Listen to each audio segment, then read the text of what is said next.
Hello, this is Patty Lager, and had a little bit of a technical difficulty, but I'm back up, and this is the live Facebook question and answer session. So I just wanted to briefly go over a few things about my website and about the Human Anatomy and Physiology course that I'm offering to students going into natural health. Right now, the course is basically a full college-level human anatomy and physiology course. It's the same course I teach my students that are taking human anatomy and physiology with me at the college. And I want to offer that to people that are going into natural health field. Primarily, my target is those students that are going to go into ISOD, the International School of Detoxification. I will also be teaching this April with Dr. Morse down in Florida at the Level 1 ISOD class.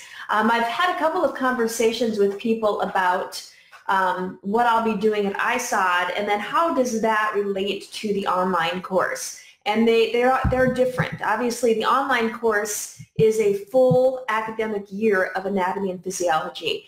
And that's going to unfold because it's going to be more streamlined to natural healing. I want to teach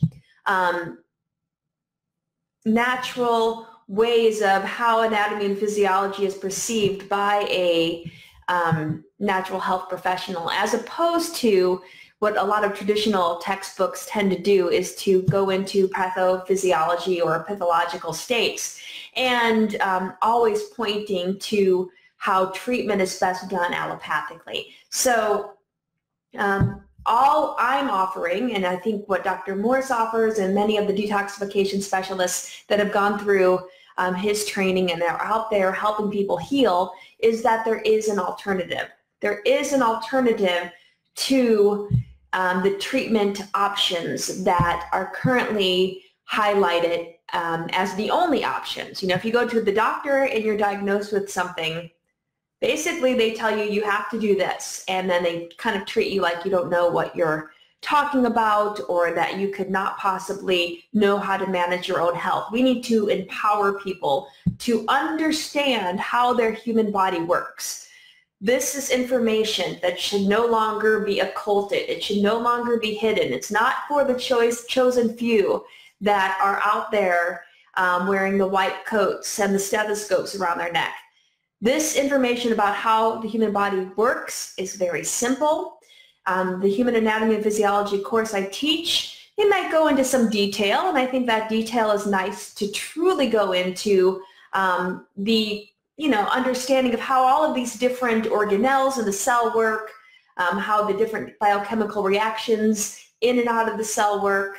Also looking at the various organ systems, what do they do in the body? So we need to go into some in-depth discussion of these topics. But with that said, when we talk about healing and how Dr. Morse talks about healing, it's very simple. Healing really involves cleansing the body and getting back into a state of natural balance and homeostasis. That's the very first topic I talk about in my online A&P course. I talk about what is homeostasis. And the definition of homeostasis is basically keeping the body within stable internal levels, keeping things like body temperature close to 98.6 degrees Fahrenheit or 37 degrees Celsius, keeping blood glucose levels between 70 and 110 milligrams of glucose per deciliter of blood. That's where we want to be. That's the homeostatic range that is optimal for the body. And the body's constantly trying to bring us back to homeostasis. Every organ system that we learn about in anatomy and physiology, we talk about what are the mechanisms that are involved in that organ system and helping to keep us in a state of balance, to keep us in a state where we can be, happy and healthy and doing vibrant activities out there, what we're meant to be doing as humans. As humans, there are many things we're not meant to do, and because we've been doing a lot of these activities, wrong living, if you will, we've gotten ourselves into a state that is pretty precarious. And that's why we see all of those symptoms. And symptoms are simply red flags. And as you all know from watching Dr. Morris's videos, and if some of you don't know who Dr. Morris is, Dr. Robert Morris, he is my personal mentor, and he has taught me so much. And he is a doctor, and doctor means teacher. That's what a true doctor does. They teach. And he has many, many, many amazing YouTube videos under his YouTube channel that he offers for free, helping people heal. People write into him and he will answer questions on how it's so simple to bring the body back to a state of health. But really what he finds to be the foundational issue, the foundational cause for many of these symptoms, many of these red flags that are popping up, and letting the body, letting you know with your own body, know that something's not right, something's not in homeostasis. These symptoms are often due to lymphatic congestion. And the lymphatic system, as we learn about in my course, it's one thing that's kind of interesting. And there was a YouTube video I posted not too long ago that went into this. This is on my YouTube channel. And the lymphatic system is discussed in anatomy and physiology, and all of the anatomy and physiology textbooks I've ever taught out of, and I've been teaching for many years, almost 20 years.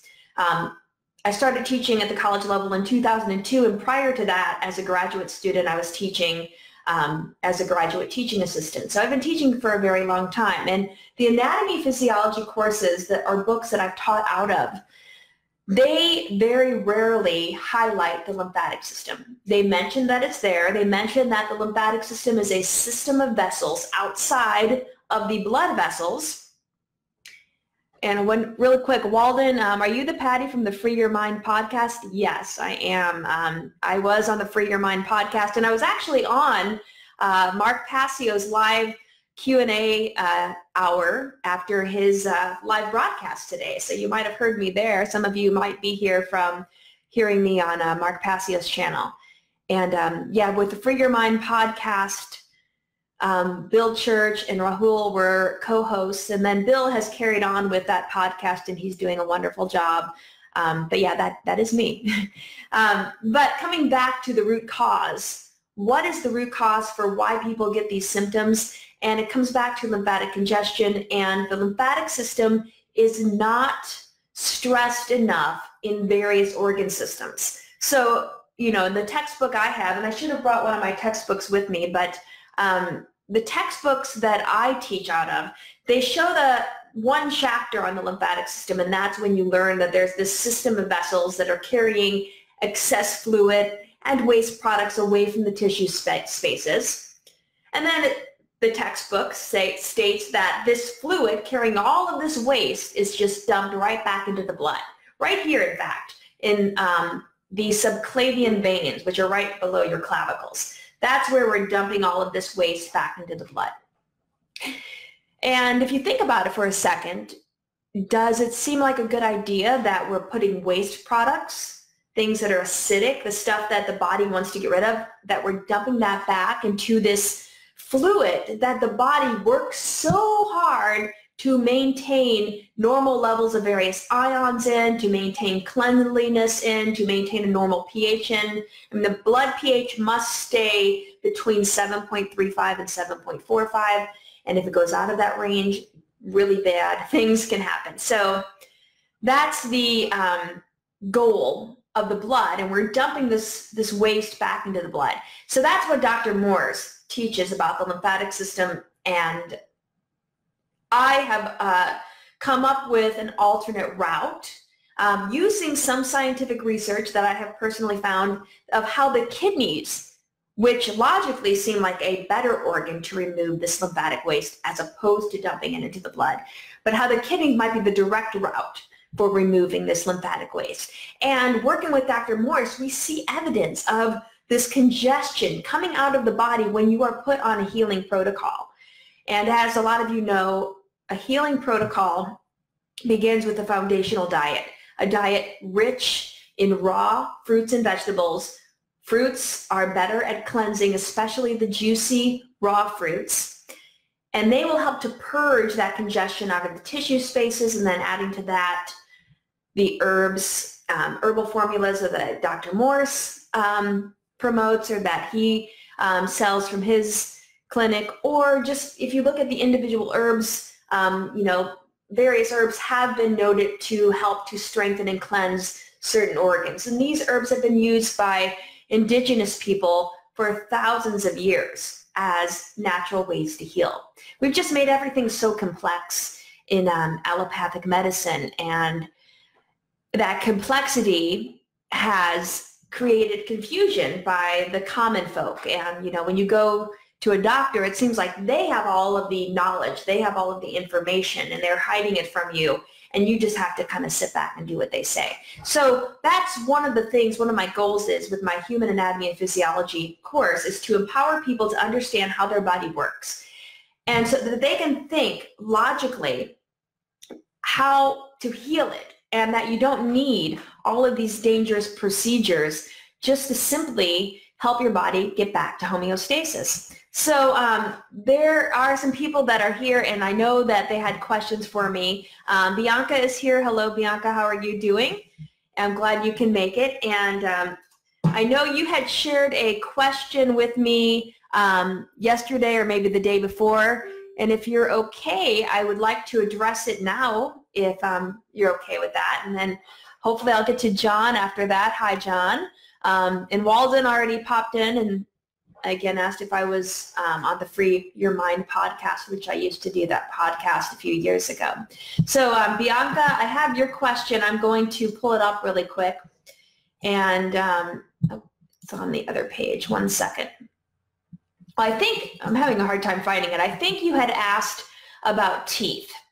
And you had mentioned that the teeth seem to, you've been on a high fruit diet for many years, for a few years. Prior to that, many years vegan, which, that's amazing that you've been such a strong advocate for our animal friends on this planet. So, these diets are very cleansing, first and foremost. So when a person goes on a raw fruit diet, they will cleanse. And you'll see a lot of changes taking place in the body physiologically when you start to remove this lymphatic congestion out through the organs of elimination. So this is what the herbs help expedite. The herbs will help the kidneys strengthen, because the kidneys are the main organs of internal detoxification. The kidneys are removing those internal waste products from the tissue spaces.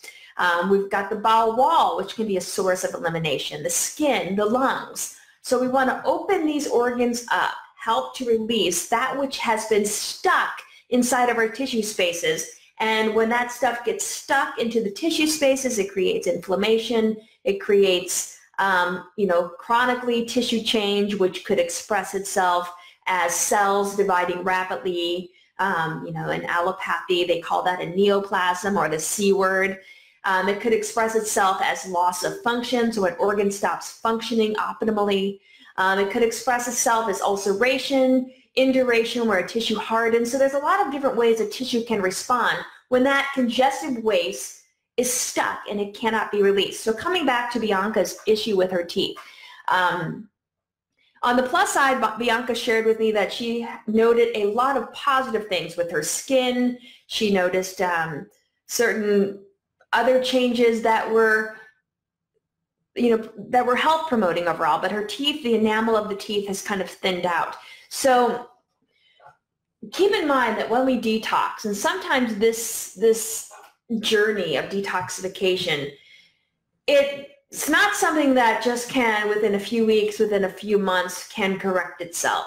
Depending on our age, we've been on this planet for a long time, and even in utero, inside of the mother's uterus, when we were a fetus, we were, affected by the mother's diet, and then your mother's mother and her mother's mother. Everybody, the lines of the lines of your ancestors can all lead to what your current genetic expression is. And so we come into these bodies, I'd like to think we come into these bodies karmatically This body is here to teach us certain things that will help us, increase our consciousness, to elevate, and learn a few lessons that we need to learn before we move on. So we have this body. And what is this body teaching us? Well, one of the things, if we can learn how to cleanse the body, we can maybe get in touch with that inner self, that true self that we can communicate with.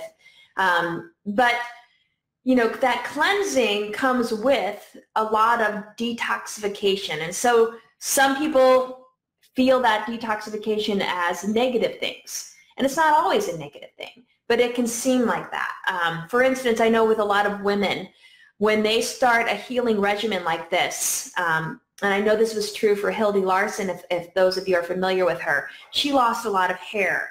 So she was very sick. She was hospitalized, bedridden.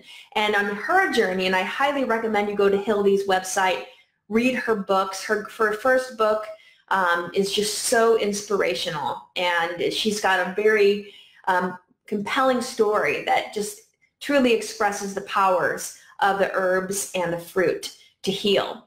But she was bedridden when she first got in touch with Dr. Morse, and through her detoxification journey, she did lose a lot of hair, but now if you look at her hair, it's beautiful, it's thick, it's full, and she's regrown it back with the same diet that was used to heal her. So the body kind of has this infinite wisdom where, you give it what it needs. And with what it needs, with the beautiful mineral-rich, simple sugar-rich, phytonutrient-rich fruits, and the herbs, which the herbs are basically whole plants, you give the body what it needs, and it takes that and it cleanses the body. It cleans house. It removes the lymphatic congestion.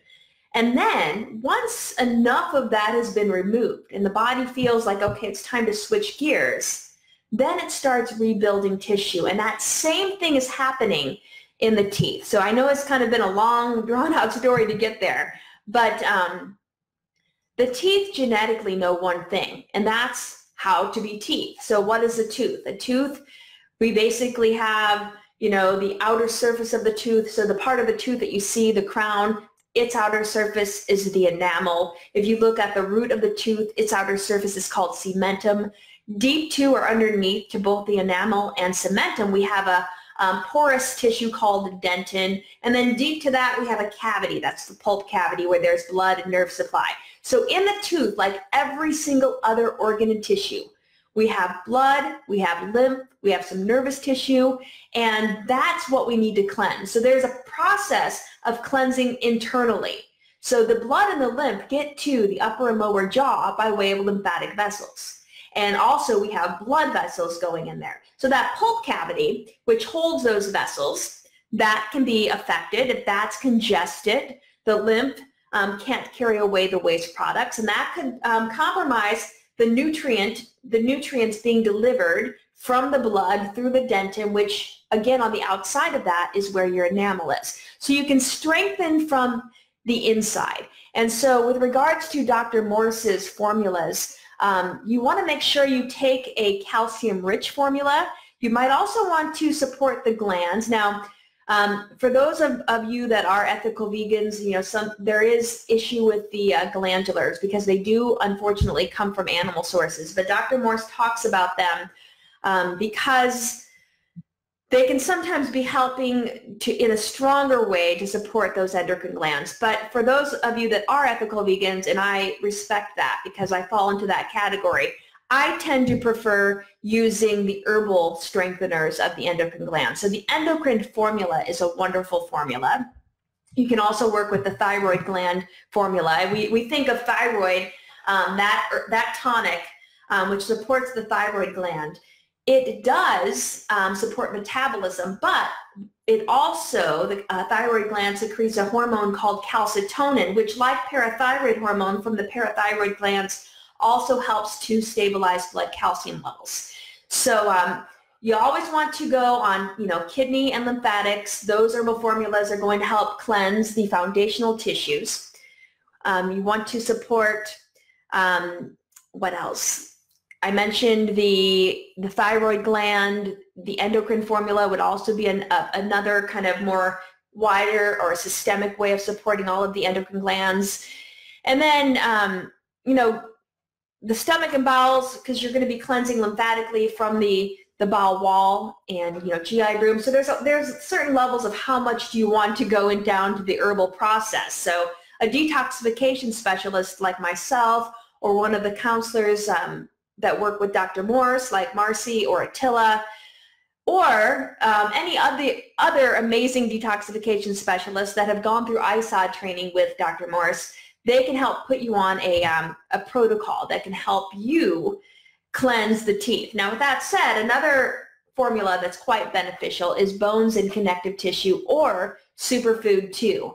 Both of those formulas are calcium-rich formulas. And usually, when, if I think somebody has a very severe parathyroid gland weakness, I may recommend the parathyroid glandular, and I always couple it with a calcium-rich herbal formula. Or, again, if you're not doing a glandular and you want to go on the endocrine formula, couple it with a calcium-rich herbal formula, like bones and connective tissue and or superfood 2. Now, I just thought of something. Bones and connective tissue does contain velvet deer antler, so it really is not vegan either, because the antler from the deer is utilized as an herbal source. So I always like to be upfront with my clients that are vegan, because I want them to make the choice of how they want to help themselves treat their specific issue. So Bianca, I would definitely try that herbally, and that's going to cleanse internally. So coming from the inside of the jaw to the tooth, that's going to help you remove that lymphatic congestion. And really the kidneys and the lymphatics are really going to be vital there, because that's going to pull that down into the kidneys and then out through the urine. Now, we can also help the teeth from working on the outside. So a couple of things we can do there. There is a herbal tooth formula which contains various herbs, like I think bentonite clay. And you can put, so an herbal tooth formula, you can get that from Dr. Morse. I know Dr. Christopher has some too. So you can go to the health food store, see what they have, or go to Dr. Morse's website. You can purchase his herbal tooth formula. You can even go to my website. I have all of Dr. Morse's herbs listed there, because I think his are the best. But you take a little bit of coconut oil, you put the powder on there so it sticks to it, and then just use that to brush your teeth. And that formula, with the mixture of herbs that are in it, it's going to cleanse from the outside. So it's going to, like the bentonite helps to really cleanse and draw out the wastes that are kind of impacting the outside of the tooth. And then that will help cleanse and strengthen from these external surface. So if you attack it from both sides, internally and externally, and you stick with the diet, maybe add some more greens to your diet. Some green juices are great, because those tend to be richer in calcium. These are all perfect ways to really help to strengthen your teeth. And it sometimes just takes time. So keep in mind, like with Hildy, I think she recently shared a picture showing her hair from 2015 to today. And in 4 years, or for less than 4 years, her hair is now full and thick. And this change doesn't occur overnight. So a lot of times we get very frustrated when we're going on a detoxification regimen, because people want to see rapid change. They want to see immediate results. And that's unfortunately what we've all become accustomed to, because allopathy provides that. Pharmaceutical drugs, you can take a pain pill, you can take an antacid, and they can affect immediately those symptoms and suppress and turn them off. And all they're really doing is turning off the alert mechanism in your body that's letting you know that something's wrong.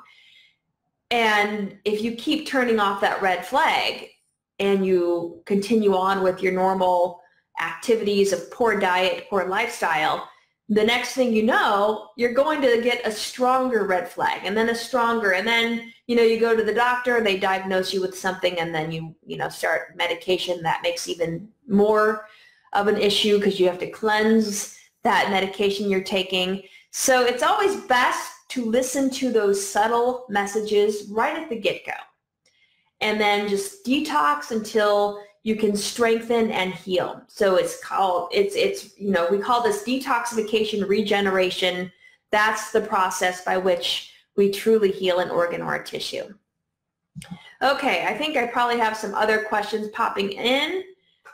So Bianca added, my main question this time was about teeth. I'm losing enamel. Front teeth are 3 millimeters shorter than 6 years ago. She has cavities pop up, and she's doing oil pulling, wheatgrass cleanse, using straws. She's been a strict vegan for 27 years. That's amazing.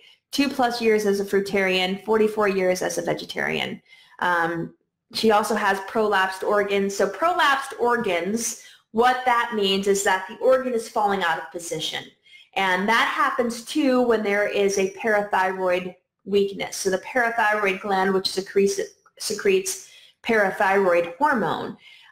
This is the hormone that helps to maintain our blood calcium levels, as does the hormone calcitonin. So both of those hormones work together to maintain calcium homeostasis. And if either of those are off, that can cause a condition where the calcium could be taken from other structures in the body, other bones in the body, organs, and we don't want that to happen. Another thing that leaches calcium out, though, is excessive numbers of acids in our bodily fluids. So having a glandular weakness or acidosis, both of those can leach calcium and cause things like bruising, prolapsed organs, and so on and so forth.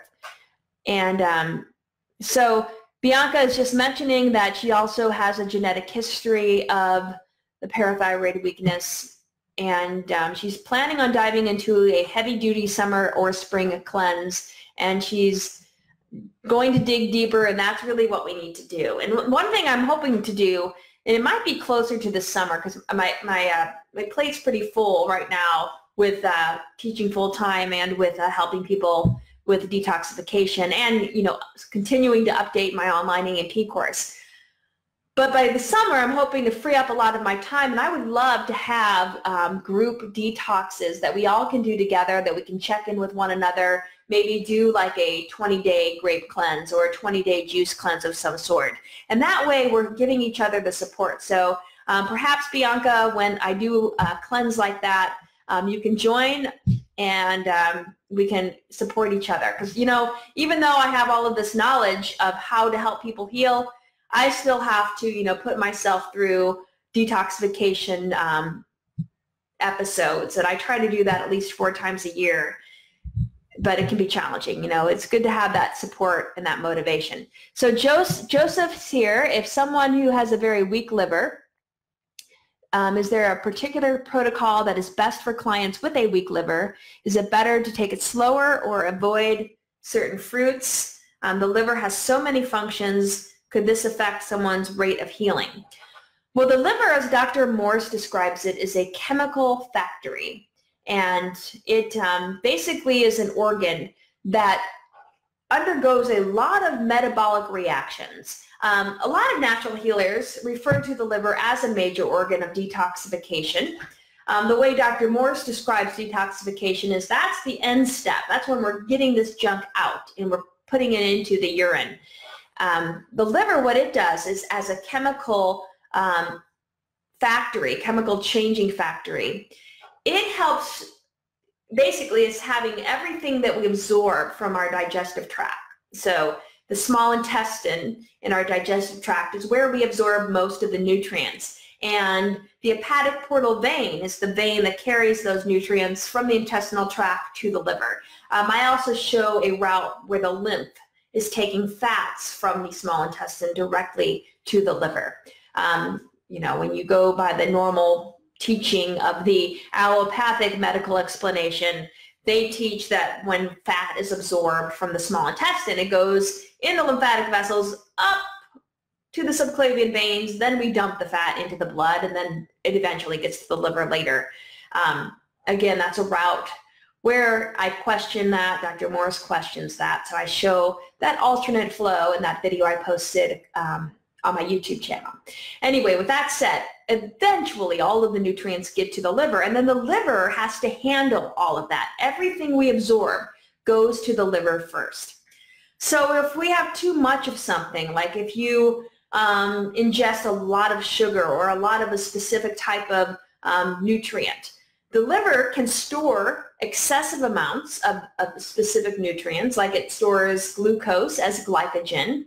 The liver can convert one type of molecule into another type of molecule. It does, again, a lot of these different metabolic activities. Gluconeogenesis is the ability of the liver to convert amino acids and fatty acids into glucose. The liver can break down the glycogen stores and convert it back into glucose, releasing that glucose in the blood when it's appropriate. So, and in addition to that, the liver oxidizes fatty acids. It deaminates amino acids and forms ultimately urea, which our kidneys have to filter out. And so if there is a liver issue, any of those metabolic activities might be slowed down. But before we get too complex about all of the different things that the liver does, keep in mind it's an organ made up of cells. The cells in the liver, they give a special name, hepatocytes. Those cells have surrounding them interstitial fluid, which is part of our lymphatic system, and blood vessels passing through. So like Dr. Morse says, it's an organ made up of cells and two major fluids. And so, like any organ in the body, this spaces between the cells, imagine my fists are the cells, the space between those cells can become congested with impacted lymph. So lymph that is holding on or has too much waste products filling in those interstitial spaces. And when that gets really congested, just like if there's a bunch of trash inside your house, it's hard to move around. It's hard to go to the door and leave the house, or it's hard to get into the house.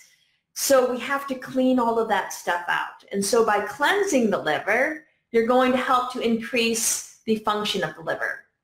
So pretty much sounding like a broken record, when any liver or when any organ becomes affected, when it's weak, whether it's genetically weak or it's weak because of abuse, misuse, then you need to start cleansing it. I always recommend that people go on the first kit. Dr. Morse has all of the kits.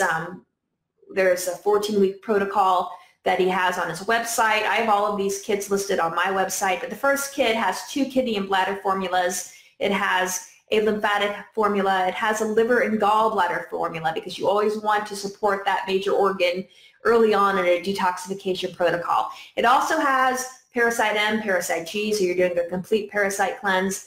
It has the endocrine formula as well as a stomach and bowel. And so when you put all of that together and you couple that with a high fruit diet, raw juicy fruits, maybe some green juices, and you are strict, you do that for 20, 30 days, there is not an organ that's not going to respond positively by cleaning out. The nice thing about these herbal formulas is that it's helping open up all of the organs of elimination. It's opening up the bowels. It's opening up the kidneys and helping them dump those lymphatic waste products into the urine. You know, and as we progress through an herbal detoxification protocol, whether you follow the detox protocol that Dr. Morse already has set up, which is a pretty generic setup, or you work with a detoxification specialist that can fine-tune that protocol for you to meet your specific needs, that's going to help fully bring that organ back online. And another thing I would recommend for you, Joseph, is to have somebody look at your irises.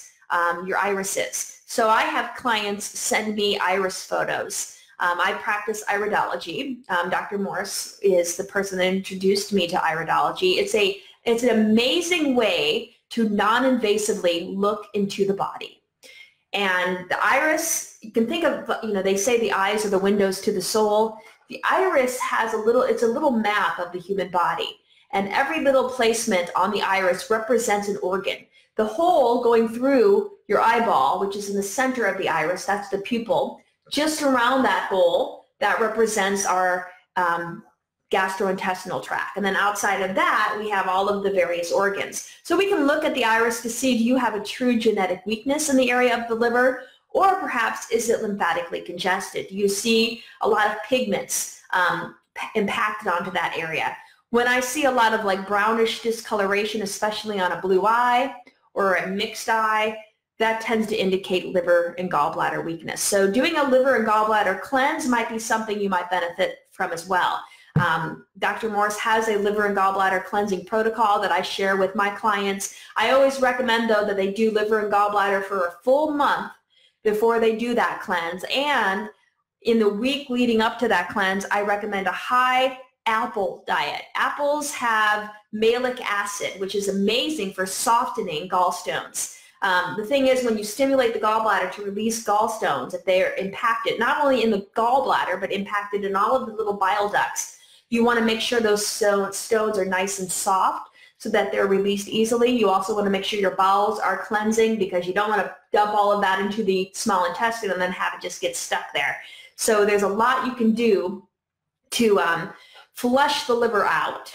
I don't recommend doing too many liver and gallbladder cleanses, but doing it periodically, once every year perhaps at first, that will help. And that will help to prevent things like fatty liver down the road.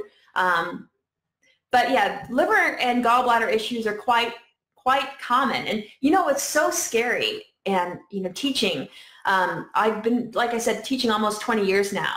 And whenever we talk about the liver and the gallbladder in my anatomy and physiology courses, I always have one or two students who, in their young age of their 19, 20, 21, they've already had their gallbladder removed. I'm floored that their gallbladder has been removed. I remember when I was teaching up in near Seattle, Washington, that's the college I taught at before where I am now.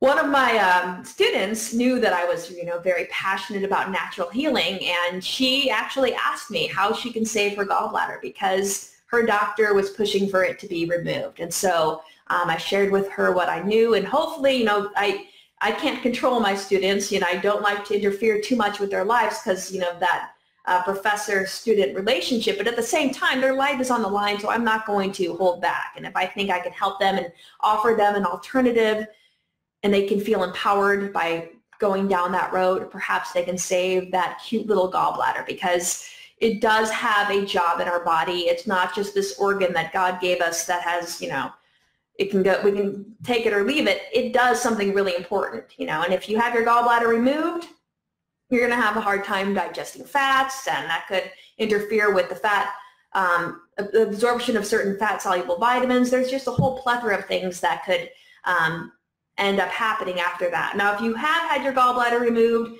there's still ways you can strengthen the liver. And, there have been stories of people growing back their gallbladder. I kid you not. People who have had their gallbladder, and I know one woman who's had, maybe it was a man, one client I've had who had their gallbladder grow back twice. So they had it removed, it grew back, they removed it again, it grew back. I mean, it's like this little thing doesn't want to go away, so just let it be. Let it do its thing and just cleanse the liver and gallbladder. That's a much better route to go. So Walden, remineralization for the teeth. Yeah, so getting those calcium-rich herbs in and also cleansing externally. That's all helpful. So Bianca mentioned the thyroid, pituitary, liver, bowels, female reproductive, all of those. Bones and connective tissue does have, the velvet deer antler, unfortunately. There's a couple of formulas that Dr. Morse has that does have the velvet deer antler. So I always point that out to my clients that are vegan. All right, so moving on, Jennifer Mitchell. Oh, Bianca had one other thing to say. She got the tooth powder, so yes, stick with that. I use coconut oil as a base to help stick that to my toothbrush. And sometimes I have a little peppermint oil I add to it to make it, pepperminty like a normal toothpaste would be. So that's something you can do as well. I usually add the coconut oil first, then a couple of drops of peppermint oil, and then I add the tooth powder. And that helps it all stick, and then my mouth feels nice and fresh, and that's nice.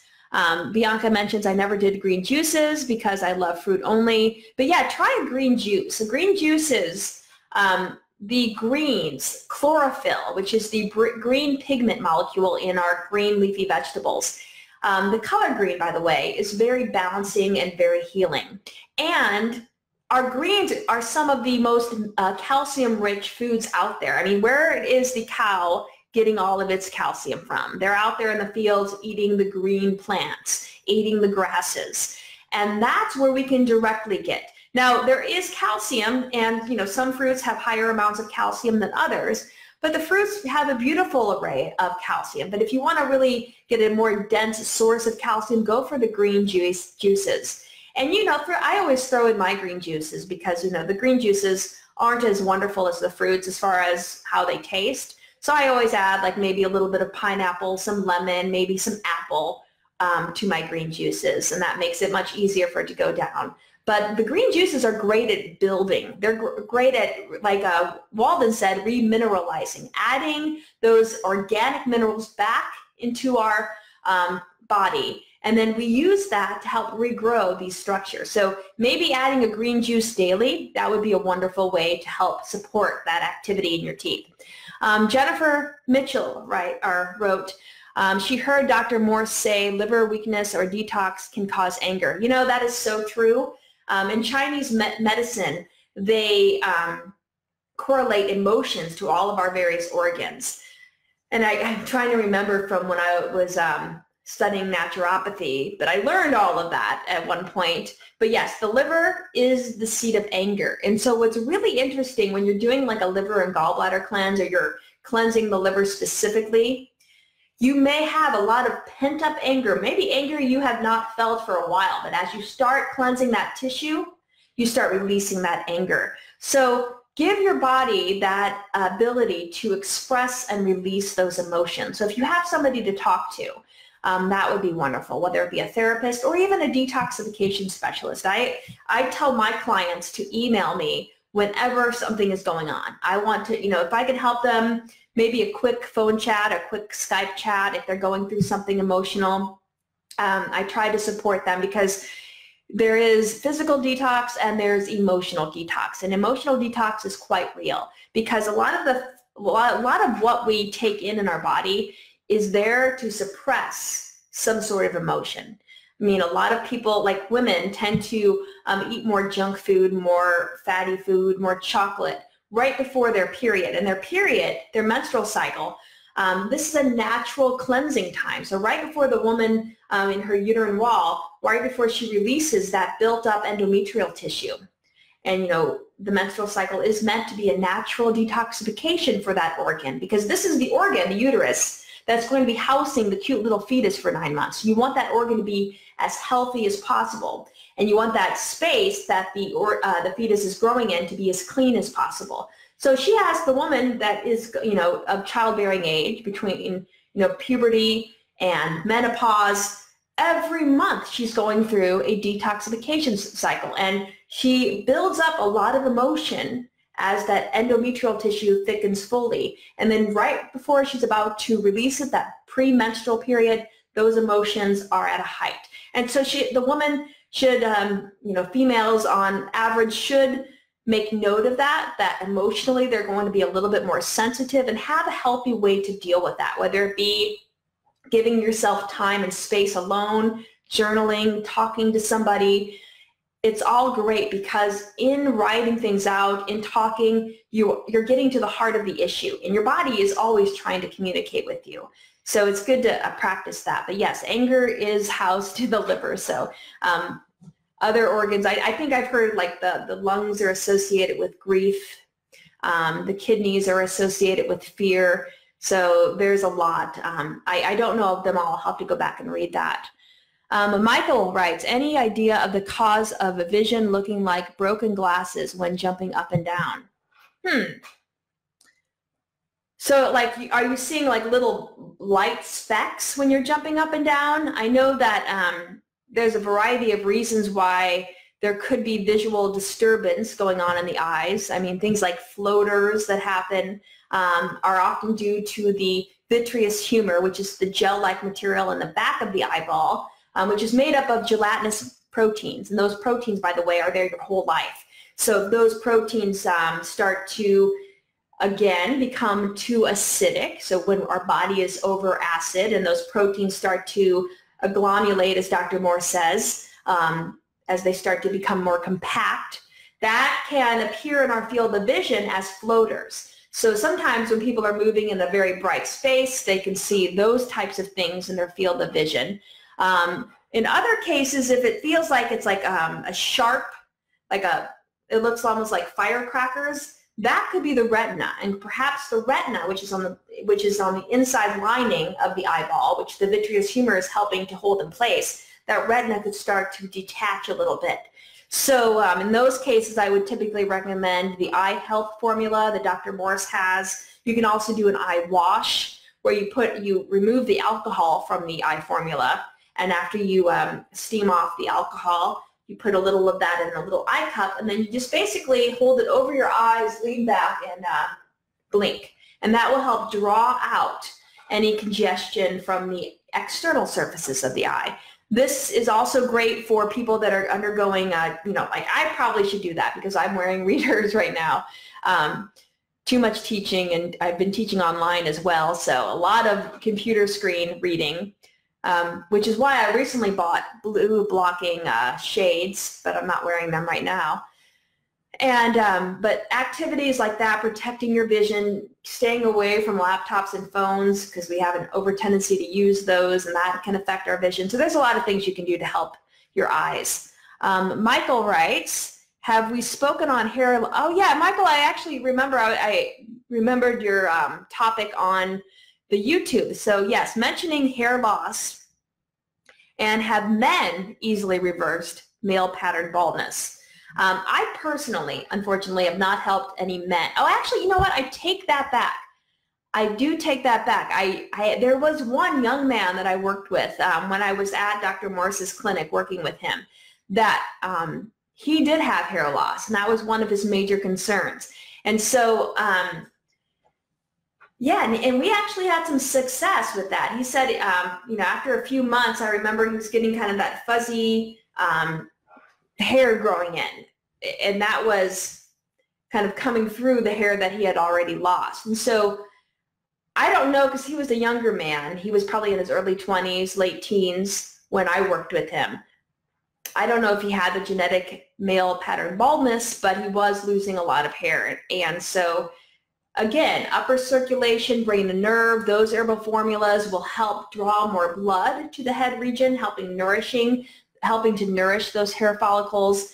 Obviously, kidney and bladder and the lymphatic formula is helping to drain the excessive amounts of congestion that are in those tissue spaces surrounding the hair follicle. So the hair follicle, which is the part of the hair in the bulb that contains the blood supply and the lymphatic supply, it needs to be cleansed and it needs to be nourished. So all of this can help regrow hair. I think with males, though, I don't know, other than that one client of mine, and I haven't seen him in a while. I know I did see him at the level 1 that I was at in 2017 when I taught there with Dr. Morse, and he showed up.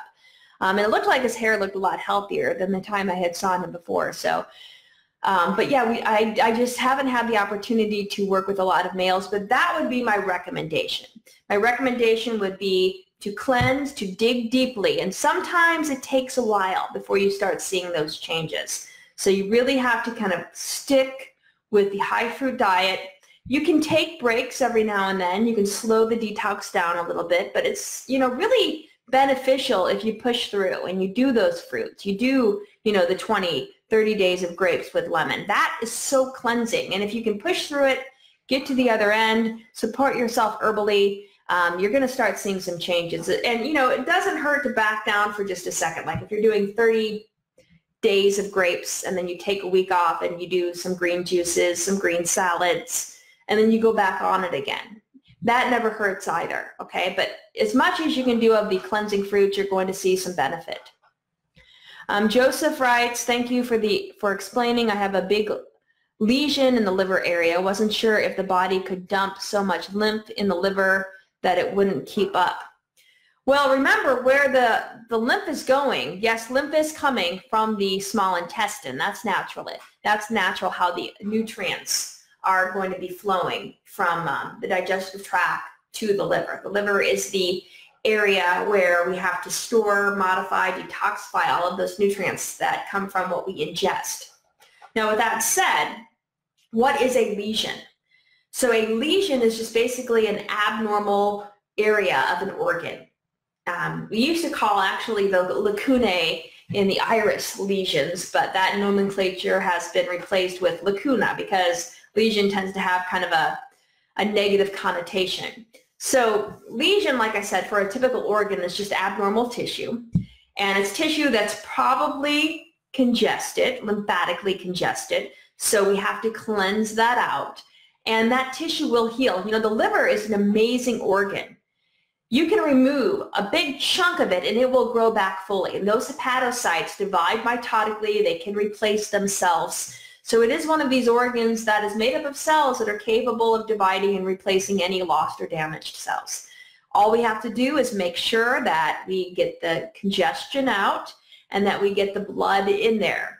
So, you know, looking at your kidneys, making sure you're seeing sediment in the urine, which is evidence that you're removing lymphatic congestion. I would, you know, stay on a liver and gallbladder formula. If you're experiencing, you know, liver soreness or pain in that region, you might want to be on the liver and gallbladder formula for a while because that will really help to support that gland. You know, we usually put the liver and gallbladder formula in the first kit, and then after that we switch the formulas around. But you can stay on the liver and gallbladder formula, or you can rotate it with the skin formula. The skin formula, interestingly enough, has a lot of the same herbs as the liver and gallbladder. So sometimes I rotate those two formulas, do like a month of liver and gallbladder and then a month of the skin. Sarah, hello, first time watching you live. Well, this is my second time doing this, so you're up there with the newbies if you're this is your first time. So my first Facebook Live was Friday, and that was kind of my practice run. I'm thinking about doing this every Sunday night, though, as a regular way to gather with people and to have people ask me questions about whether it be my course. I have a human anatomy and physiology course that I have through my website. I also offer detoxification consultations. Right now, most of my consultations, I only have time to do those on the weekends because I teach during the week. But after this semester, I'm taking the summer off and just 100% focusing on the stuff Dr. Morse does. So that's kind of exciting for me. But yes, welcome. Thank you, Sarah, for joining us. All right, Michael writes, shattered glass or spider web looking. Yeah, I'm thinking maybe that's a retina issue. So it could be that vitreous humor in the back of your eyeball, in that posterior cavity. It could be that it's becoming over acid, and if it's starting to clump up, are you seeing any floaters in your eye? Because that's evidence of that, because that vitreous humor is really important to keep the retina up against the choroid coat in the wall of the eyeball. And if that retina starts to pull off, I mean, you've probably heard of detached retina, that can create those types of effects in your field of vision. It never hurts, you know, to go to an optometrist and have them take an ophthalmoscope and look into your iris to see if they see anything abnormal. So that might be an option. Iridologists, we don't really look into the pupil, but you know, there are those little devices that shine a light into the back through the pupil where you can see like the fovea and the optic disc. And you can also see the posterior surface of the retina. So that might be a beneficial thing you might want to have somebody do. Michael, day 11 of grapes, 22-hour intermittent fasting, dry fasting, strong concentrate tinctures. I'm trying to dig deep. You are digging deep. Day 11 of grapes. That's great. Add some lemons to that. I did 30 days of grapes back in 2015, I think. That was the last time I really did an intense grape fast. And very powerful. Earlier in 2015, in February of 2015, I fell rock climbing, and my ankle, I completely averted it, and you know, my medial malleolus of my tibia was sticking out, so it was an open fracture. It was a compound fracture. Literally, the bottom of my foot was facing up towards me, and I had 3 different surgeries to have my ankle put together. And it took me about 6 months before I could even start physical therapy. And then I started walking and slowly regaining function again. And that happened, like I said, in February of 2015. In November of 2015, when I finally got back home and I was getting back into teaching, I decided to do a 30-day grape fast. And I kid you not, day 20, 25 of that grape fast, I was jogging on that ankle. And my surgeon told me I will never jog. And I don't really do a lot of intense jogging because I have a ton of metal in that ankle. I'm hoping to maybe get that metal removed, and I would love to regain full function of my ankle again because I love hiking and jogging.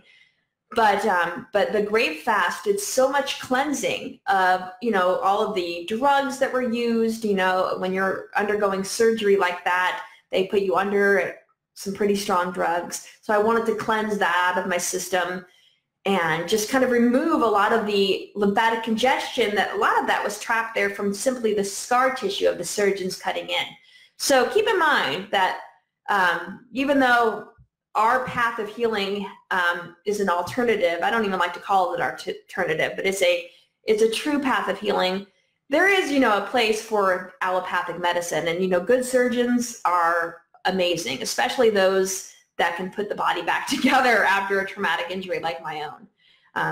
But good for you, Michael. Keep it up, because the longer you go with this grape fast, you're going to see some amazing results. Like I said, me jogging just 20 days into that, I was surprised that my ankle could move that much, because I was kind of limping before that. I was completely healed. Michael says, thank you. Well, thank you for being here. And Sarah, oh, organic grapes in Montreal. Yeah, organic grapes, the season for organic grapes in North America, I want to say is like September, maybe August, September. That seems to be when I can find organic grapes. Keep in mind that any juicy fruit will do. So sometimes it's good to go with the seasons. So I know, like Valencia oranges tend to be more prevalent in the winter time. So going on an orange detox, doing nothing but oranges. Dr. Morse, in his book, the Detox Miracle Source book, which is a great book, I recommend that for everybody. He talks about his experience doing 6 months on nothing but oranges. And he was in his 20s at the time when he did this, and he was lucky enough to be in an area where he was surrounded by organic oranges.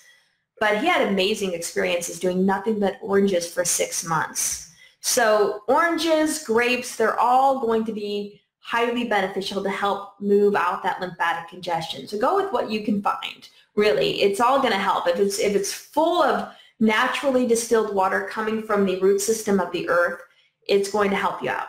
All of the fruits are wonderful.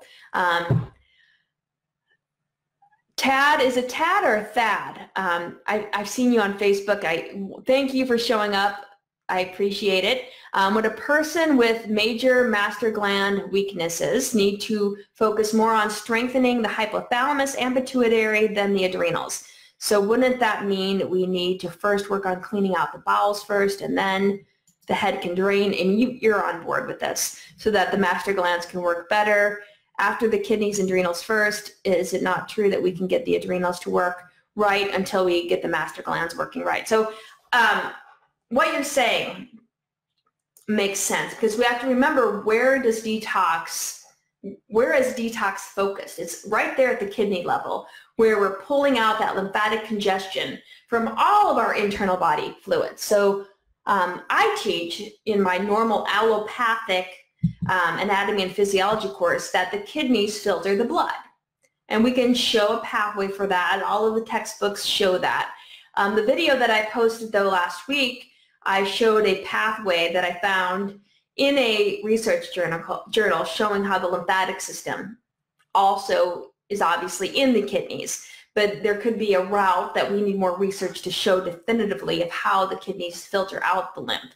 But what makes the most sense is that the lymphatic wastes and the waste products in the blood, both of those wastes are exiting out through the kidneys into the urine. So that's where you want to do your major support. That's the organ that you really want to come online to be functioning optimally, because you need to get those kidneys to remove those waste products from your bodily fluids. The waste products in your blood and in your lymph, we call those internal waste products or endogenous waste products. Okay, these are the wastes that we're pulling out of those bodily fluids. Now, sometimes we can pull out of those bodily fluids from elsewhere, like the whole GI tract, mouth to anus, but more notably in the wall of the intestinal tract.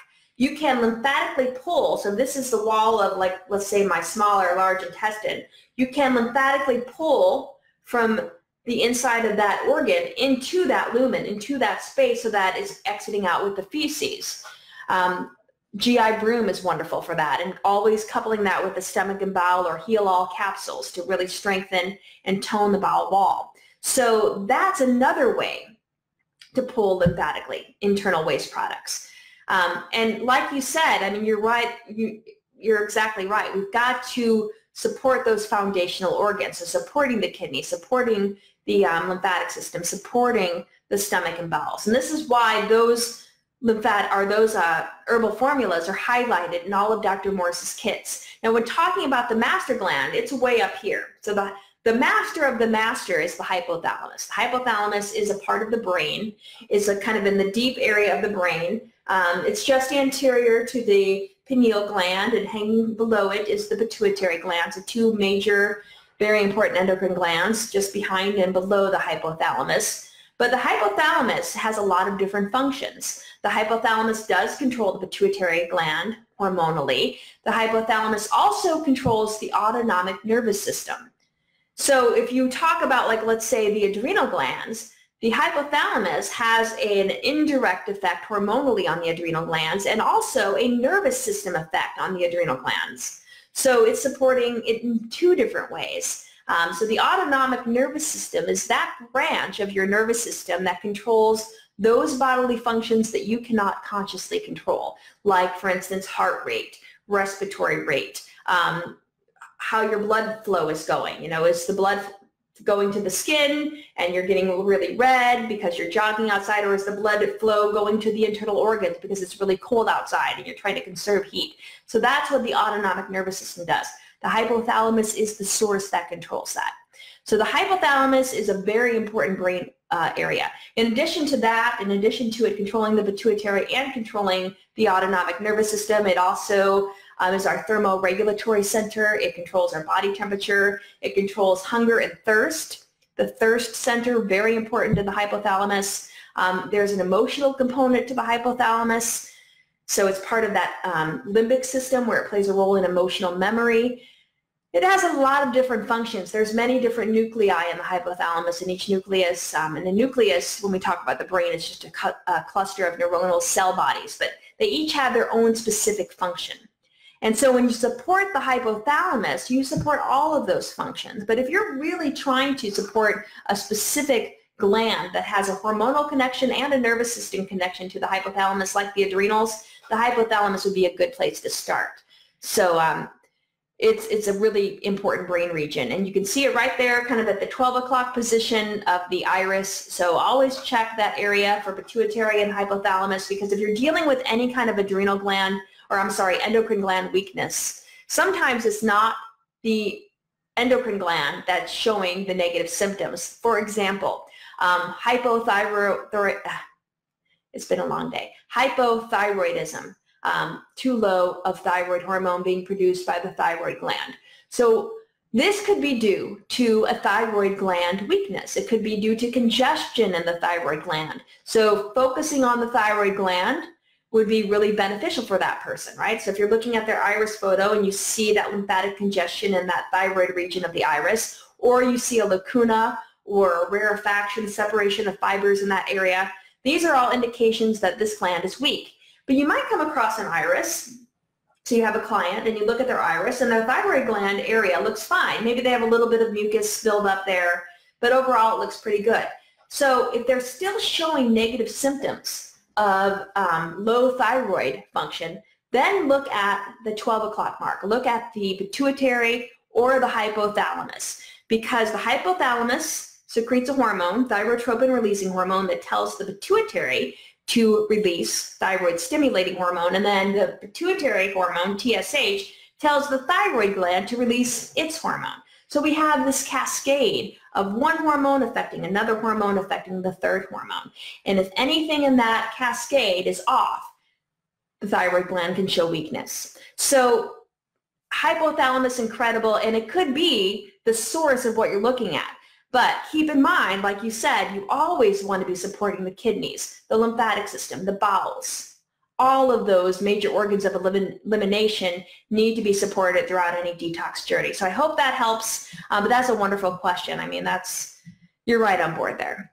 Sarah, okay, nice meeting you. I know, I think I'm a little bit delayed in getting to these questions here, so keep them coming. Is it Monisha or Monica Sedan? I hope I'm not saying that incorrectly. I just created a fracture in my arm, fell on ice. Any suggestions?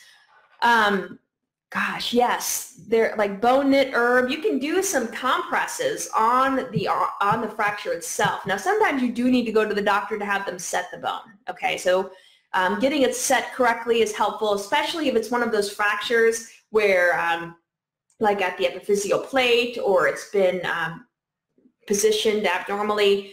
You know, a good orthopedic doctor can put that back in a normal position. But you can do things to speed up healing. So I would recommend herbal formulas like bone and connective tissue, superfoods 2. These are calcium-rich formulas, supporting the endocrine glands, supporting the parathyroid glands to really help get that calcium back.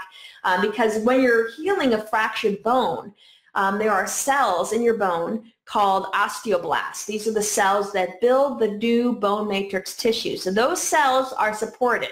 And actually the hormone from the thyroid gland, calcitonin, does stimulate the osteoblast to produce more of that calcified matrix. So supporting the thyroid gland is going to be really beneficial in healing a fracture. But the thing is, you want to keep the lymphatic system flow. You want to keep that moving. So when I was in the hospital for over a month with my 3 ankle surgeries, I basically was on 100% fruit. I think I had a couple of salads here and there, but the hospital staff, or I should say the kitchen staff, they started to learn my normal requests. And I don't know if I was getting a lot of organic fruit or not, but I was like, I need something. I'm not going to eat the junk that they're feeding me. So, you know, if you're not in the hospital, obviously you have a better control over your diet. But get those fruits in, get some of the greens in, and herbs. And like I said, you can do some compresses. Like bone knit is a great, you can make an herbal compress of that herb. So you're just basically putting, like making a poultice and putting it right there where the fracture is. And the herbs can help externally as well. There might be some other herbal formulas that I'm not thinking about that could be beneficial there as well. So Heal All Tea, that more of is a puller, but that might help to cleanse a little bit. But bone knit is the herb that comes to mind initially. Joseph, thanks, Patty. This is a great session. Thank you for your time and passion. Is the Anatomy and Physiology course live or video workshops to watch, then asking questions in the session like these? Well, this was kind of my intention for the live Q&A. So right now, I'll answer anybody's question about anything, but I'm hoping to do something like this on a weekly basis so the students that are in the course can get help from me. You know, in the summer when I'm not teaching at the college, I will have probably more time available because, you know, like any college professor, I have office hours, so I have set times every week where students come to me and they bring their notes, they bring their books, they tell me what they've been studying, and we go over issues that they need more help with. So I want to make that available to my online students as well. With that said, the course is set up as video lectures. So you hear my voice and you see images on the screen, and I explain various physiological functions and the anatomy of the human body. I'm hoping that with time, and maybe I'll be doing this work with Dr. Morse, that I can offer in-person sessions as well. So maybe doing some A&P before or after an ISOD session, or maybe doing some standalone sessions. I would really like to have students have access to anatomical models and to do some microscope work, what a traditional A&P student would do. I'm not a big fan of dissection whatsoever. I mean, if we had a human cadaver to dissect where the human had donated their body to this endeavor, that's one thing. But dissecting animals has no place in a human A&P course. So we don't really focus on that. But with that said, there are some virtual human cadaver dissections in software that are very beneficial. So all of that's available. In fact, the textbook that is associated with my online course, it has an online study area. So if students buy the kind of newest version of that textbook through the publisher, they can get access to that online study area. And it has a whole online virtual human cadaver dissection, which is great. And I show those images to my students in class. And that way they get that benefit of seeing what that organ really looks like in a human body. And, you know, not that we're going to be doing any dissection as detoxification specialists, but it's good to know where things are, because if you're going into this field, you're going to be communicating not only with your clients, but your clients have been communicating with probably someone in the allopathic field.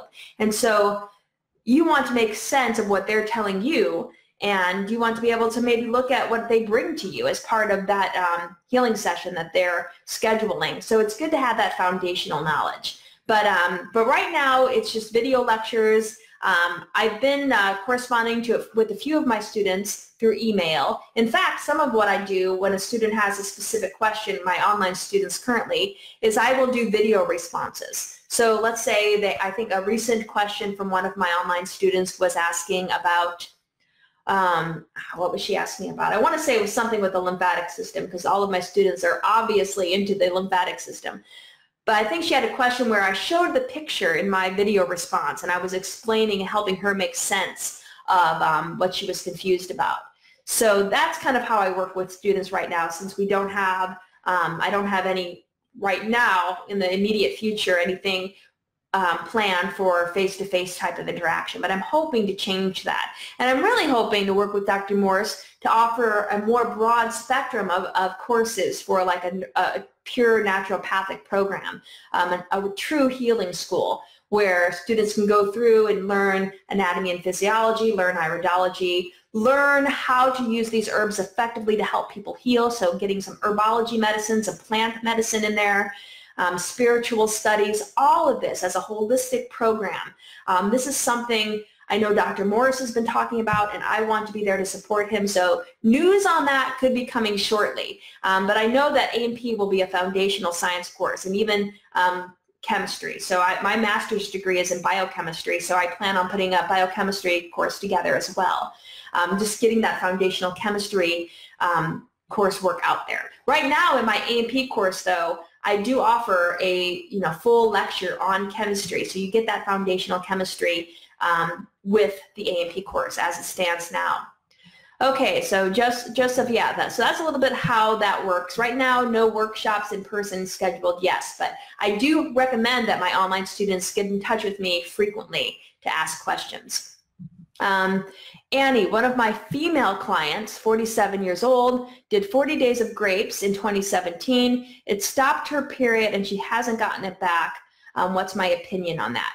So 47 years old, we're at that age with some women where they do hormonally start changing. Now keep in mind, women, the menstrual cycle usually begins, well, unfortunately, it begins in our modern day and age quite early. Very young girls are starting their menstrual cycle, but for most young women, it usually starts around 14, 15, 16 years of age.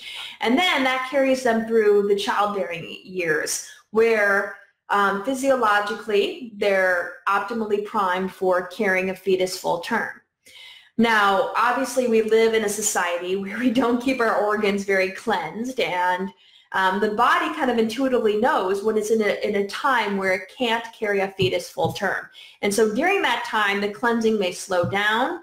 And also when you're cleansing, and you're really cleaning out those tissues, they may not need to release that endometrial tissue and fluid as much as they did before. So one thing we find with women who are very lymphatically congested, very acidic, they tend to have very heavy periods. And one thing they find is that as they go through a detoxification protocol, that their periods become lighter and more manageable, and the pain and the cramping kind of go away. Now, when women get a little bit older, this decreases, and it may decrease so much that they might only get a little bit of spotting. That does not mean that they're done menstruating.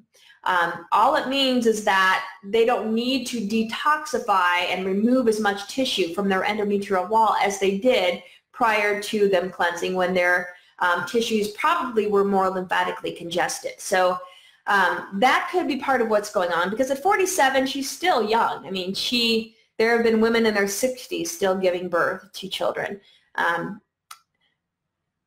But she could also hormonally start going through a cycle where she's slowing down a little bit.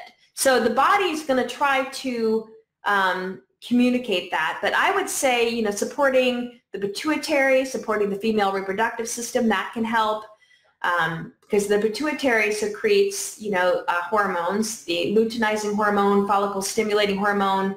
These hormones both target the ovaries, and then the ovaries produce estrogen and progesterone, which target the uterine wall, and that's how that whole hormonal, and we really can go back to the hypothalamus. The hypothalamus secretes gonadotropin releasing hormone, which then targets the pituitary, telling it to secrete LH and FSH. There are other factors that can control the release of those two hormones, and then those, like I said, target the ovary. So supporting the major endocrine glands, supporting the female reproductive system, that can help tone and strengthen her uterus, so that maybe it comes back on board with a more regular cycle. But it could be that the cleansing really kind of cleansed so much of the tissue that she doesn't need to have a heavy period every month. That really could be at the heart of what's going on. What's interesting is even women that have had their uterus removed, they've had a hysterectomy, like a partial hysterectomy, or even a complete hysterectomy, they will still feel those hormonal changes because their receptors for those hormones become primed every month. It's like this emotional memory for the hormone to come and target that organ. It's so interesting. I think there's a book called Molecules of Emotion, and it talks about, you know, the hormones and just how beautiful they are and what attracts them to the receptor. It's a very kind of emotional, spiritual way to look at the endocrine system. So I recommend that book if you can get a hold of it. In EU, organic, non-hybrid grapes, August to October. Now it's citrus time, my favorite, and this is Bianca, by the way. That is why I call my site Orange Helia. Oranges all the way. Yes, oranges are amazing. That's Dr. Morris's go-to fruit. It's so sad that we can't get good fruits in many areas of the world, but you know, perhaps I should move back to Florida and get some really good fruit again, because I miss it. Tad, thanks so much for answering my question. What I am getting at is if the adrenals are severely not functioning right, then the kidneys will not filter. That's true. Until you get the adrenals working better. Oops. And let's see, let me expand this. So yeah, you need the kidneys, you need the adrenals to be working to help the kidneys out. I lost my place here, 1 second. So what I'm getting at is that if the adrenals are severely not functioning, then the kidneys will not filter. And then you need the adrenals working better to get the adrenals to help the kidneys filter, and then the master gland could not be working right. So what I'm saying is for some that are having a really hard time getting filtration, it could be the master gland weakness more than the kidneys or the adrenals. Okay, now I see what you're saying. Yeah, it could be the other way around. I mean, it's good to initially start at the kidneys. And what he's getting to is that for many people, it's hard to get those kidneys to open up and to start seeing that sediment that we look for as evidence of that removal of the lymphatic congestion in the lymphatic spaces. So sometimes I recommend, I tell my clients to keep an eye on their urine. So Dr. Morris has this great handout that he shares with people that shows a urine sample, and you can see whether the urine is, just clear and colorless, or it might be just clear and yellow, or it's got sediment in it. And when we're detoxifying, that sediment tends to become more prevalent. it's good after you collect a urine sample, collect it in a glass jar, let it sit for like an hour or up to 4 hours, because sometimes you don't see the sediment right away, and when it sits there for a long period of time, it all collects at the bottom. And that's evidence that you're getting that lymphatic congestion out.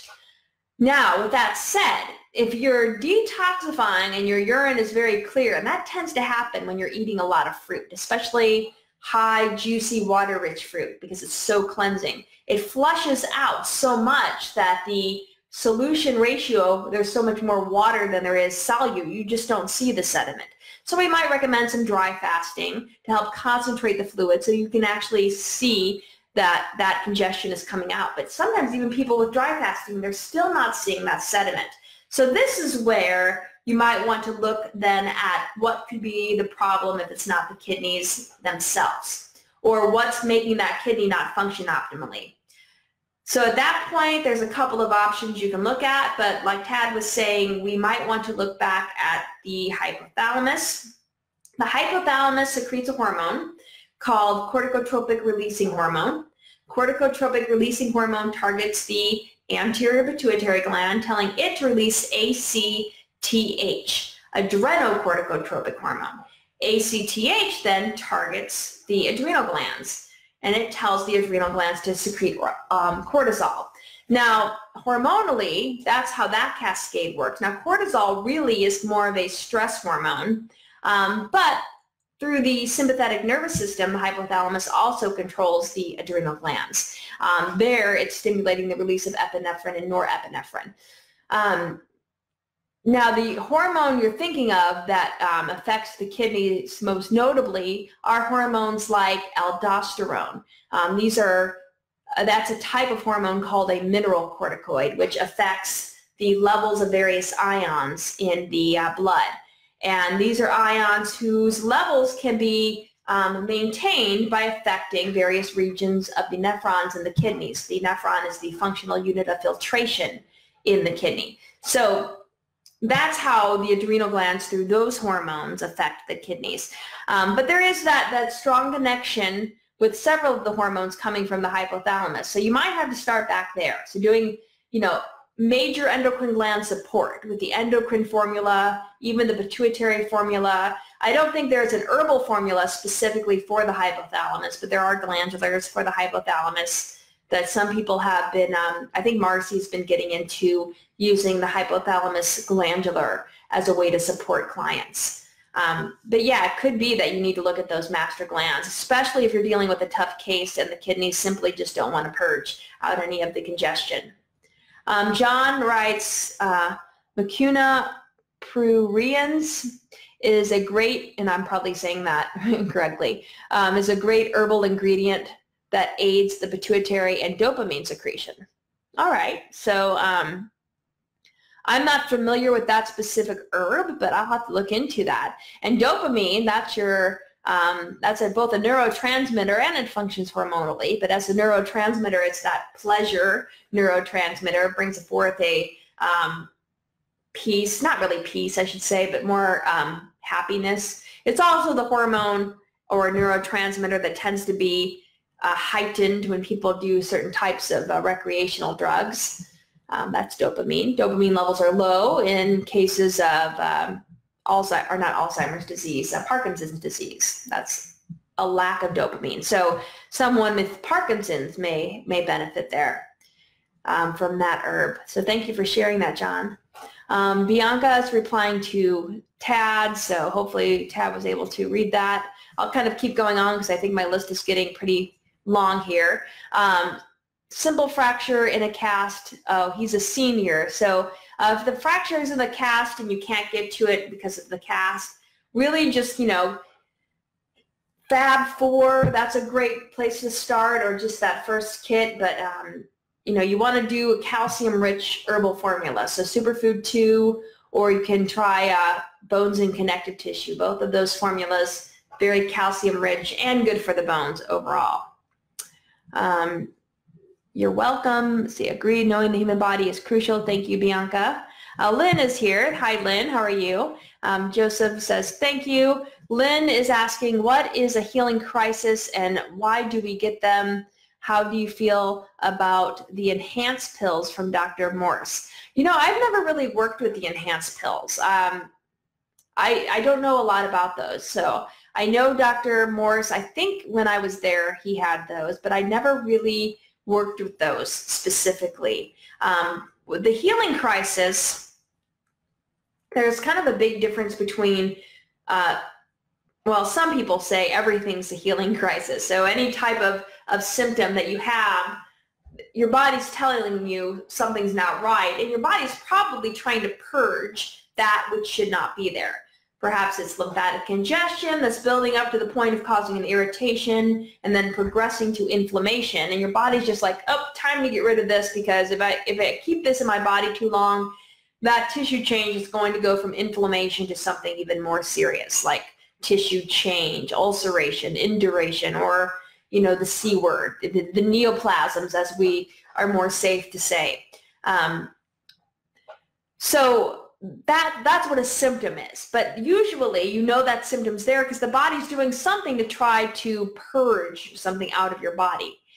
And could we call that a healing crisis? Perhaps. Now, with that said, when you go on a detoxification protocol, these herbs and the clean diet tend to accelerate your body's ability to get rid of that which should not be in those tissue spaces. And so this is what promotes a stronger healing crisis. And a true healing crisis that occurs during a detoxification protocol is really going to be short-lived, and it might be a little bit more intense while it's going on, but after it's done and over with, you're going to feel amazing on the other side of that. And I would recommend, you know, during a very intense healing crisis, resting, making sure your bowels are adequately supported, because a lot of that could be because the bowels are impacted and you're reabsorbing a lot of those toxins and waste back into your bodily fluids. So you've got to make sure you're having those daily bowel movements. Get on the stomach and bowel formula. Make sure you're having 1 to 2 bowel movements a day at least. And if things get really bad, that's when we would recommend something like an enema. But don't use the enemas as a crutch. They're there to be there for the purpose of getting stuff out, getting things going. And then after that, use an herbal formula to maintain the stomach and bowels. And eventually, you'll probably have to use maybe something like GI Broom to lymphatically cleanse the walls of the GI tract. Because if it's impacted there, there's probably a lot of stuff building up. Bianca, I have a lot of allopathic doctors as friends. She wanted to be a reconstructive surgeon. Wow. So they're her friends on her Facebook when she posts detox stuff about diabetes and details about what we are doing, or what we are doing and what she does. And she doesn't want to sound silly in front of her doc friends. So my lectures are very important to her, and she wants to learn as much as possible to sound credible. You know, you will. You're gonna. That's what I tell my. I remember when I was teaching back, like this was 10 years ago. I had a student. She was an older student, maybe in her late 50s, and she was simply taking my class because she wanted to be able to talk to her doctors more effectively. She wasn't going into nursing. She just, you know, she was a wife that stayed at home, and she wanted to learn about her body so that when she went to the doctor, she knew what they were saying and she could ask knowledgeable questions. Everybody should know about how their body works, mostly because you don't want to be blindly led down a path that could be dangerous for you. You know, I think a lot of allopathic doctors go into the field of medicine with good intentions. And I was in medical school, and I remember it was during like my 3rd year of med school when I started doing clinical rotations that it just hit me like something's not right here. And then, you know, later on doing rotations, especially with family physicians, thinking to myself, why is it these pharmaceutical representatives are doing most of the education for these doctors? I mean, all they're telling us is how this drug works and what incentive this doctor will get if they prescribe a lot of them.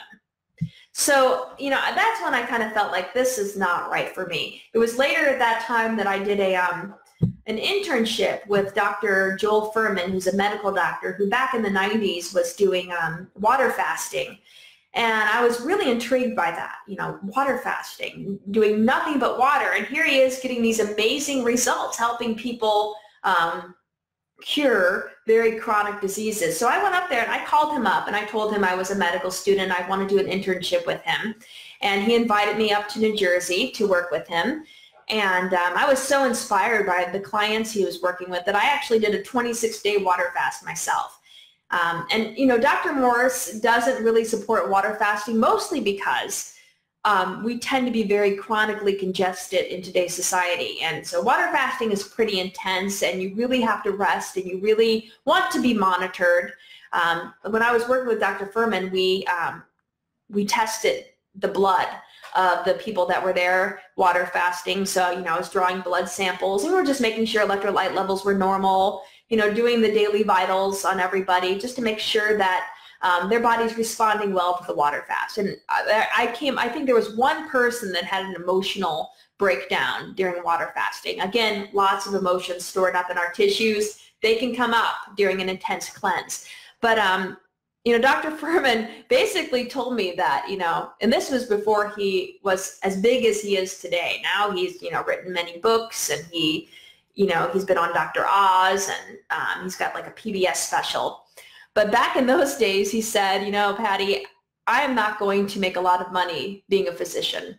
My, you know, my source of income is going to come from writing books and doing seminars, because, you know, this type of healing, it's just free. People go out there and they buy fruits and vegetables, and they stop eating as much of the bad food. It's very simple. You know, pharmaceuticals are very expensive, and people become dependent upon them. So there could be, I don't know, maybe some sort of agenda of getting somebody on drugs as a way to become a prosperous industry. But, you know, it was shortly after that I decided I just can't do this medicine thing. It just seemed too weird for me. So then I went down the route of teaching. But yeah, Bianca, you're going to, you know, taking a course like this, it will help you communicate with all of those individuals. And, you know, you'd be surprised. As a detoxification specialist, you're going to have doctors and nurses as clients. They're going to come to you, mostly because they see, especially the nurses, they see firsthand what these treatments are doing to their patients. You talk to an oncology nurse or an oncology physician. Would they themselves put their own children through chemotherapy or radiation therapy? What would they do if one of their family members or themselves became diagnosed with a disease that would call for chemotherapy or radiation therapy? I guarantee, because they've seen what these therapies do to their patients, they're going to look for something else. And a lot of them do, and a lot of them come this way. So this field is going to get bigger and bigger. As more truth gets out there, as more people start looking for alternatives, we are going to grow, and we're going to need as many of you beautiful people out there out working with people, going to the hospices, helping those people to think, you know, their end is coming. There's always hope. We have a voice. We need to get that out, and we want to be knowledgeable, because, you know, people are going to come and they're going to get upset because we might be threatening their lifestyle. You know, there's a reason why doctors and nurses may not choose chemotherapy for themselves, but they have to suggest it for their patients, because first and foremost, they can lose their license if they don't. There's a paycheck attached to that recommendation for that therapy, and their lifestyle, their livelihood is dependent upon that. What I say is that we need, as a human species, need to step up, and we need to do what's right, what's truthful, what's honest, what's moral, and stop being a part of these systems that are killing. I mean, allopathy, you know, by their own research, it's the third leading cause of death on this planet. And if you look at the two causes of death above that, we have heart disease and we have cancer. Well, why do people get heart disease and cancer? Could it be from allopathic recommendations, which would put their system as the leading cause of death? I mean, something needs to change. And, you know, so much money is spent on allopathy in the United States, and yet we are one of the sickest countries on the planet. Something's not right. And I saw that it was not right when I was in medical school, and I just decided I'm not going to be part of this system. So I went a different way, and after I found Dr. Furman, I got more into raw foods, and I can go more and more into my story, but here I am today, right? So yes, Bianca, you will be able to effectively teach or talk to your friends that are doctors and nurses. Annie writes, what do you think about dates and lemon protocol for helping kidney filtration? Does it really work? Would you recommend it for people who are having a hard time to get kindness or filtered, or get their kidneys filtered, I guess, even with dry fasting? So dates and lemon, I'm not familiar with that protocol. I mean, I know, is it because the dates are a richer fruit and they're a little bit more dehydrated as opposed to like a water-rich fruit, but then you're adding the lemon? I don't know. I would say grapes and lemon would be a little bit better than the dates and the lemon. That would be my go-to. I don't know. I don't have familiarity with dates and lemon. I've never suggested that for any of my clients, but I'm always open to things people have tried and the results they've gotten. So if you can share anything with me about that. But I honestly cannot say from my experience that I would recommend dates and lemon. Lemons are great though. Lemons, like the Master Cleanse, great. That's going to be very healing. And in the Master Cleanse, they use cayenne pepper. Cayenne pepper is amazing. I mean, it's everybody has it in their kitchen cabinet. I think I posted on my my Facebook page that a teaspoon of cayenne in water can stop a heart attack. I was cutting up some fruit a couple of weeks ago, and I cut my finger pretty deeply, and I went and put some cayenne pepper on it, and that immediately just kind of soaks up the blood. We have Dr. Morse has the cayenne garlic herbal formula, which is great for people that have high blood pressure. So cayenne is a wonderful herb. Also, this is Tad. Also, Dr. Jensen talks about if you have a weak thyroid, your metabolism can be really low, and with a low metabolism, our bodies will be slow to heal and function correctly. That's true. Thyroid gland is the thyroid hormone is the hormone that elevates our metabolism. So again, is helping the master glands to function better, so our metabolism will be stronger, and the body will respond better to detox. It could come back to the hypothalamus and pituitary. This is again where the iris is going to be part of what will help you make the best recommendation for your clients. So really learning about iridology, and I know, Tad, you probably know a lot. You've worked with Dr. Morse, and just look at the iris. Look at the iris area on that area on the iris. What does it look like? Are there any signs of weakness, genetic weakness? Is there signs of congestion in that area? And if there's not, look up at those master glands, because that could be what you need to get the metabolism going. And then with a higher metabolism, you have better circulation, you're sweating more, so you're opening up that channel of elimination by activating the sweat glands more appropriately. Hypothalamus, also the master gland, the thermoregulatory center of the brain, that too affects our sweat glands directly. So you need to get all of those channels of elimination there. You really want to be careful though. Speaking of hypothyroidism, I want to point one thing out. It's good to get the skin channels open. And if you have a patient, not a patient, we don't have patients, we have clients. If you have a client that has hypothyroidism, low functioning thyroid, you want to be careful though before you recommend any kind of therapy like a infrared sauna, which we don't really recommend that as much as the steam saunas, but where they're like really trying to open up their pores because they can become very overheated because their sweat glands don't work very well. And it could be a hypothalamus issue because of that. It maybe it's not even the thyroid gland. Maybe the thyroid gland's not responding because the hypothalamus or pituitary are not activating that appropriately.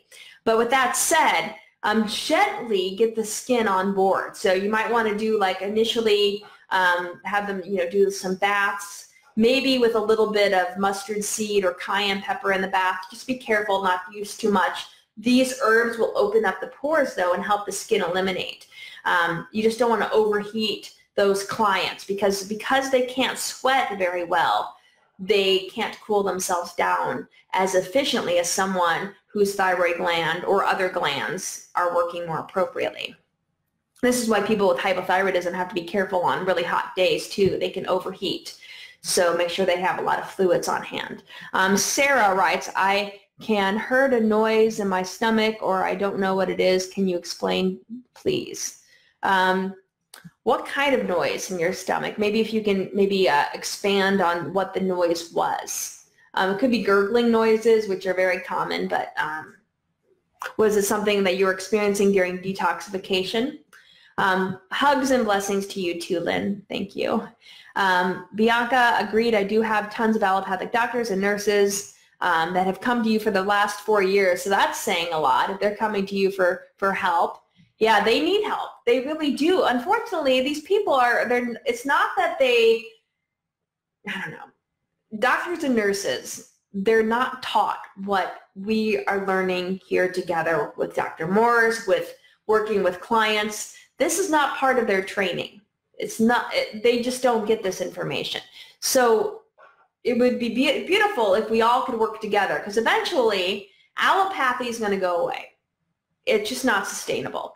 We can't keep hurting people like this. And these doctors and nurses that want to help people, they're going to have a new field where they can continue to take their knowledge, but use it for good. Use it for helping people really heal, so that we get to a point where they don't need the doctor anymore. You know, I don't want repeat clients. I want my clients to come to me for a detoxification protocol. I want to set them up, and I want to give them the knowledge that they can do this on their own for the rest of their lives. They use herbs for a short while, get their channels of elimination open, get their kidneys open. They can heal themselves, and we're empowering people. And that's the goal. It's not to keep people coming back over and over and over again, you know. That's kind of what they do in allopathic medicine, unfortunately. And they sell these prescription drugs that people then end up taking forever. Chad, I lost my kid for not accepting their therapy. Oh, Chad, I am so sorry. I take it like child services came in and interfered with it. It's crazy. I mean, you know, there's somebody out there called Mark. His name is Mark Passio. And if you get a chance, he's got a great podcast. He's got tons of information. But the information he's putting out there has to do with the control systems in our country and in this world. He calls them the powers that should not be. His name is Mark Passio, P-A-S-S-I-O. And we need, as a nation, as a human species, need to step up and say, okay, these powers that should not be are no longer going to control us and control our destiny. We have the right, we have natural law rights to walk, to talk, to decide what therapy we want for ourselves, for our children. These are natural law rights. There's no governing body that can tell us that we cannot or cannot do that. I mean, even getting a license to drive. I mean, I can drive. I don't need a little card to tell me that I can get into my vehicle physically, turn on the ignition, and go somewhere. It's amazing that we have all of we just blindly accept these mechanisms of control. And if you look at the root word of government, government comes from guber, that govern, gubernare, and then ment is mind. Government etymologically means mind control. They're conditioning us through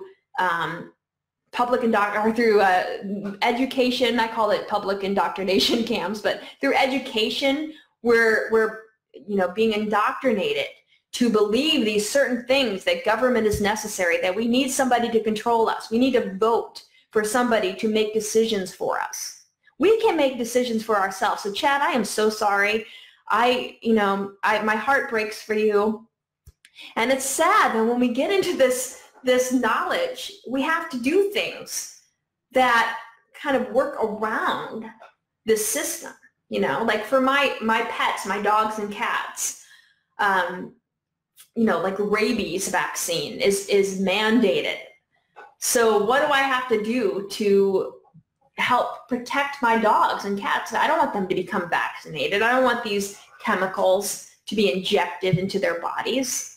So you have to work with the system. You have to find ways to work around it. I elect for titers every single time. So the titers, if they show the antibodies are present, you might find a vet that will check you off and say, okay, you're good to go. We don't need to vaccinate. So look for, usually a good homeopathic veterinarian would be a go-to source as a vet that would be open to titers. But a lot of regular vets are open to them as well. So titer, T-I-T-E-R, that would be a safer route. And it would be sad that they couldn't do that for children as well. I mean, my goodness. But, you know, I've had friends, I don't personally have any children, but I have friends who have decided not to vaccinate their children. And when I see their children and I compare them to other children, their children are so calm, they're collected, very peaceful, whereas the vaccinated children tend to be enervated, tend to be very hyper.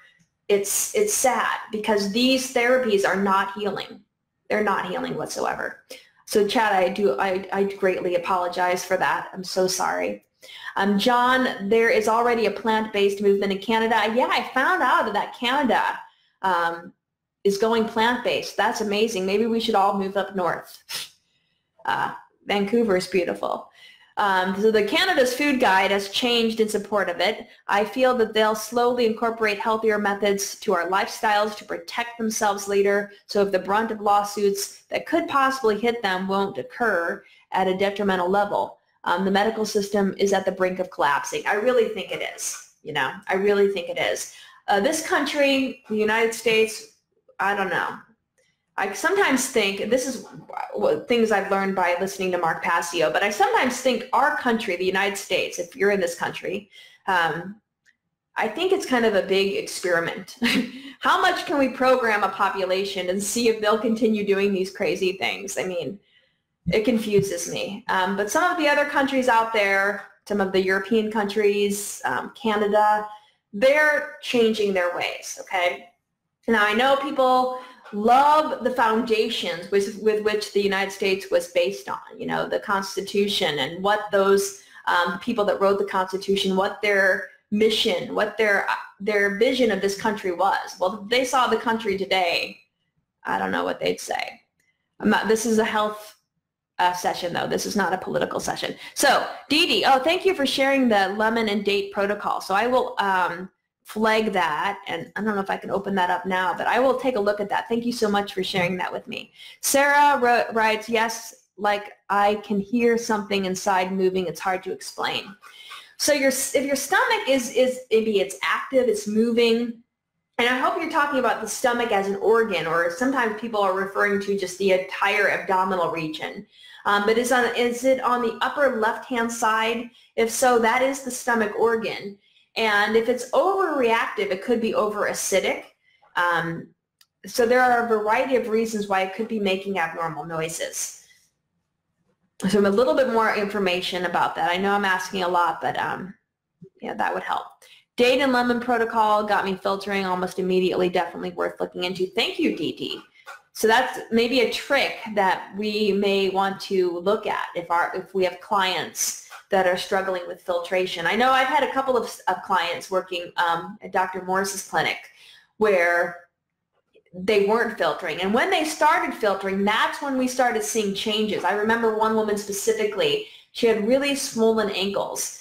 And I was recommending dry fasting, but she was a little bit hesitant. And she finally did it in between two of our sessions. And when I had talked with her again, she had done a 36-hour dry fast. And she said immediately after that, she started filtering. And then finally, the chronic swelling that had been in her ankles went away. It was just like those two are connected, obviously. So you get the kidneys to filtering. What are they filtering out? That congestion that is associated with the inflammation or the swelling. It's all connected. Let's see. Bianca, no, for everyone or when you start this, fresh fruits are superior. That is so true. Okay, yeah, get the fruits. Nothing cooked, nothing dehydrated, water-rich fruits. Tad, yes, I do iridology daily with my clients. I see almost 100% of people's eyes have very chronic stomach and bowels. Yes, they do. And really congested master gland areas. Yeah, you notice that brain flare area, the sinus region, and then the brain flare area just outside of that. That's always chronically congested. I mean, it's amazing how that area on the iris, which is associated with the brain, with the sinuses, with a lot of the head structures, lots of congestion in that area. So would that not mean that the person has first to work on cleaning the bowels before they really work on the adrenals? Oh, well, did I skip something? So would that not mean that the person has to first work on cleaning out the bowels and getting the head to drain? Definitely get the head to drain before they really work on their adrenals and all of the other glands, because working on those glands before lymphatic congestion is cleared would just stress out the glands so that they are too weak from the acids. Dr. Jensen said the bowels are the king of the elimination channels. Would you agree or not agree? Thank you. You know, a lot of the healers like Dr. Jensen, Dr. Christopher, they really do stress the bowels, even Dr. Schultz. These are natural healers that have their own herbal formulas that have been doing a lot of healing protocols, and a lot of them do stress the bowels. What Dr. Morse has brought to the table with the kidneys and the lymphatic system is that the bowels, when you cleanse those, they're obviously helping with issues like malabsorption, and they're preventing from the kind of reabsorption of toxic congestion in the bowel wall. And they're, you know, to some extent, you know, herbs like the GI broom are lymphatically pulling on the gastrointestinal tract. So you are removing a lot by cleaning out those bowels. But while that's taking place, all of those internal waste products are building up in the interstitial spaces, and that needs to be lymphatically cleansed. And the only route, or I shouldn't say the only, but the main route to take those congested acids out of the body is the kidneys and filtering that into the urine. So that's why Dr. Morse so heavily stresses on the kidneys and the lymphatic system. But you know, everything is important. Getting the bowels to be cleansed, strengthening and toning the bowel wall, and helping to remove all of that out of the body. And then as far as the, you know, congestion in the head region, 3-lung tea is amazing. Doing herbal inhaling of 3-lung tea. You can even throw in some heal-all tea to that. And that will help to lymphatically cleanse the congestion in the sinuses and in the respiratory tract. That also helps to kind of pull some of that lymphatic congestion out of the walls of those organs. Doing hot and cold packs on the back of the head. Alternate, start and end with cold, but in between put some hot packs. You can also do this in the shower, having it aimed right there where the back of the head, the occipital region, connects to the top of the neck. And what that will do is open up the lymphatic vessels, helping to drain that area. But you can also pull directly from the respiratory structures. Ear candling opens up the cavities in the tympanic area of the skull. So all of these are wonderful mechanisms to open up those channels because there's so much sinus congestion. I'm not going to say, Tad, whether I think the bowels are more important or less important than the kidneys. I think they're all important. For some people, the weakness is more so in the bowels. And like you said, by looking at a lot of irises, and I see the same thing, bowels are so chronically impacted. I mean, you know, the stomach, the GI tract is very weak when it looks really dark, as it often does, and then you can see a lot of either sulfur or other types of pigments that are indicative that there's a lot of congestion going on in that area. But oftentimes that is also connected to the kidneys. Now, one thing that's interesting when we talk about iridology is that the iris is very similar to the embryological development that we see. So like when an egg fertilizes, when a sperm fertilizes an egg, that first cell called the zygote starts dividing. And then we form this ball of cells called a blastocyst. The ball of cells then starts an invagination process. And the very first thing that forms in humans is our anus. And then the second thing that forms is our mouth. And then those two connect and we have the entire gastrointestinal tract. And budding off of our gastrointestinal tract, every single organ in the body. So we have this embryonic origin that is representative on our iris. So budding off of each iris, or of the bowel ring that just surrounds the pupil, budding off are organs. And so we see that connection embryologically between the bowel wall and every organ. So it could be that there is a bowel weakness just inside of that kidney area on the iris, or that adrenal area, or that hypothalamus area, because all of the organs are connected to the bowel wall.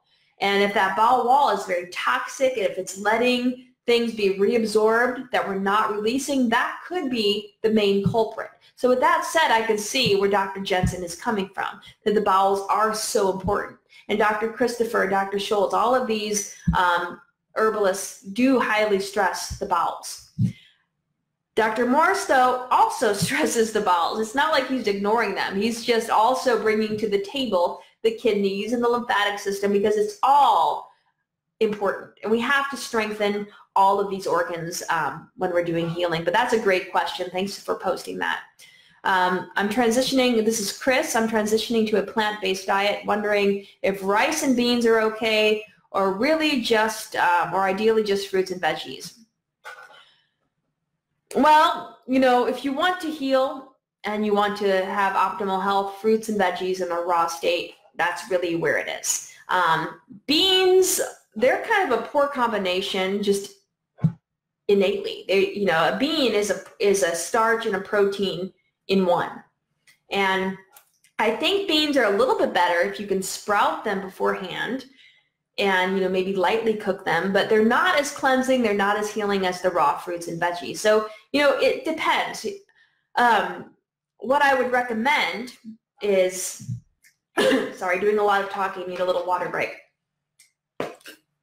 You know, some people that are new to this lifestyle, they do need to transition and go into it slowly. Other people, they're better just jumping right on into it. What I often recommend, especially like if I have a client who has a very chronic issue going on, or a very serious health issue, and you know, maybe they've gone through all of the allopathic treatments, they just want to try because they have the natural law right to be able to do this. They want to try something different. And they've been eating junk their whole lives. They're coming from a toxic lifestyle, and I know they're really toxic. I might recommend a slower transition, but in other cases, we don't have time to wait. We don't have time for them to transition slowly. So I would say do a weekend, 3 days of nothing but lemon water. And maybe try some dry fasting, but really get that lemon water in, hydrate. And then after 3 days of lemon water, 72 hours of just nothing but lemon water, where you're adding freshly squeezed lemon juice to a good source of water, then start the fruits up. Because by that time, by 3 days, you know, you've done some cleansing. You might want to do maybe a little bit of an enema if you haven't had a bowel movement in a while. This is when I would recommend an enema or a colonic in that case, because you need to get those channels opened, right? And then you could start a healthy herbal protocol with the fruits, the berries, the melons, and the herbs that would be recommended. But you know, sometimes we just don't have the time, the luxury to transition. We've got serious issues out there for people.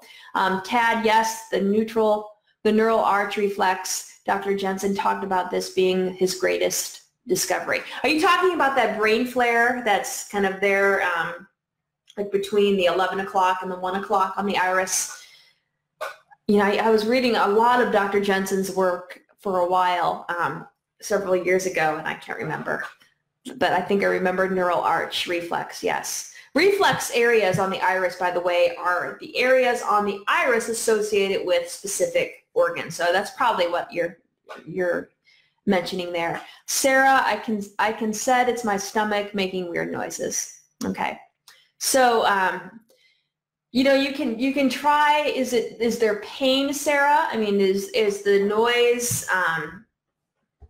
it's just, is it occurring when the stomach's empty, or is it associated with digestion?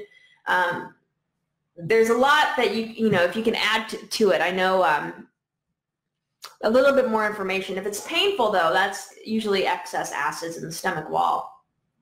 Hello, Jason.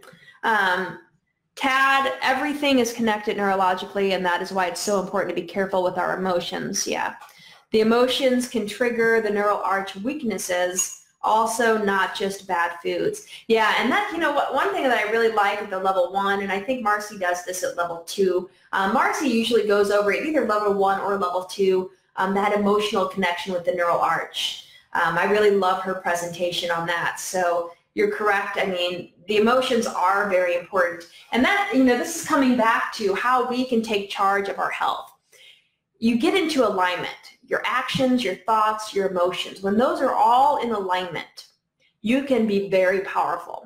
I mean, that's kind of the holy trinity of how we can use what our intention is for our own body. So if we want to intend a healthy body, you want to make sure you're cleansing physically, that you're doing those actions that are health promoting, but also you want to have good thoughts. You want to be thinking positively. You want to envision your organs cleansing, your whatever organ is problematic, envision that healing.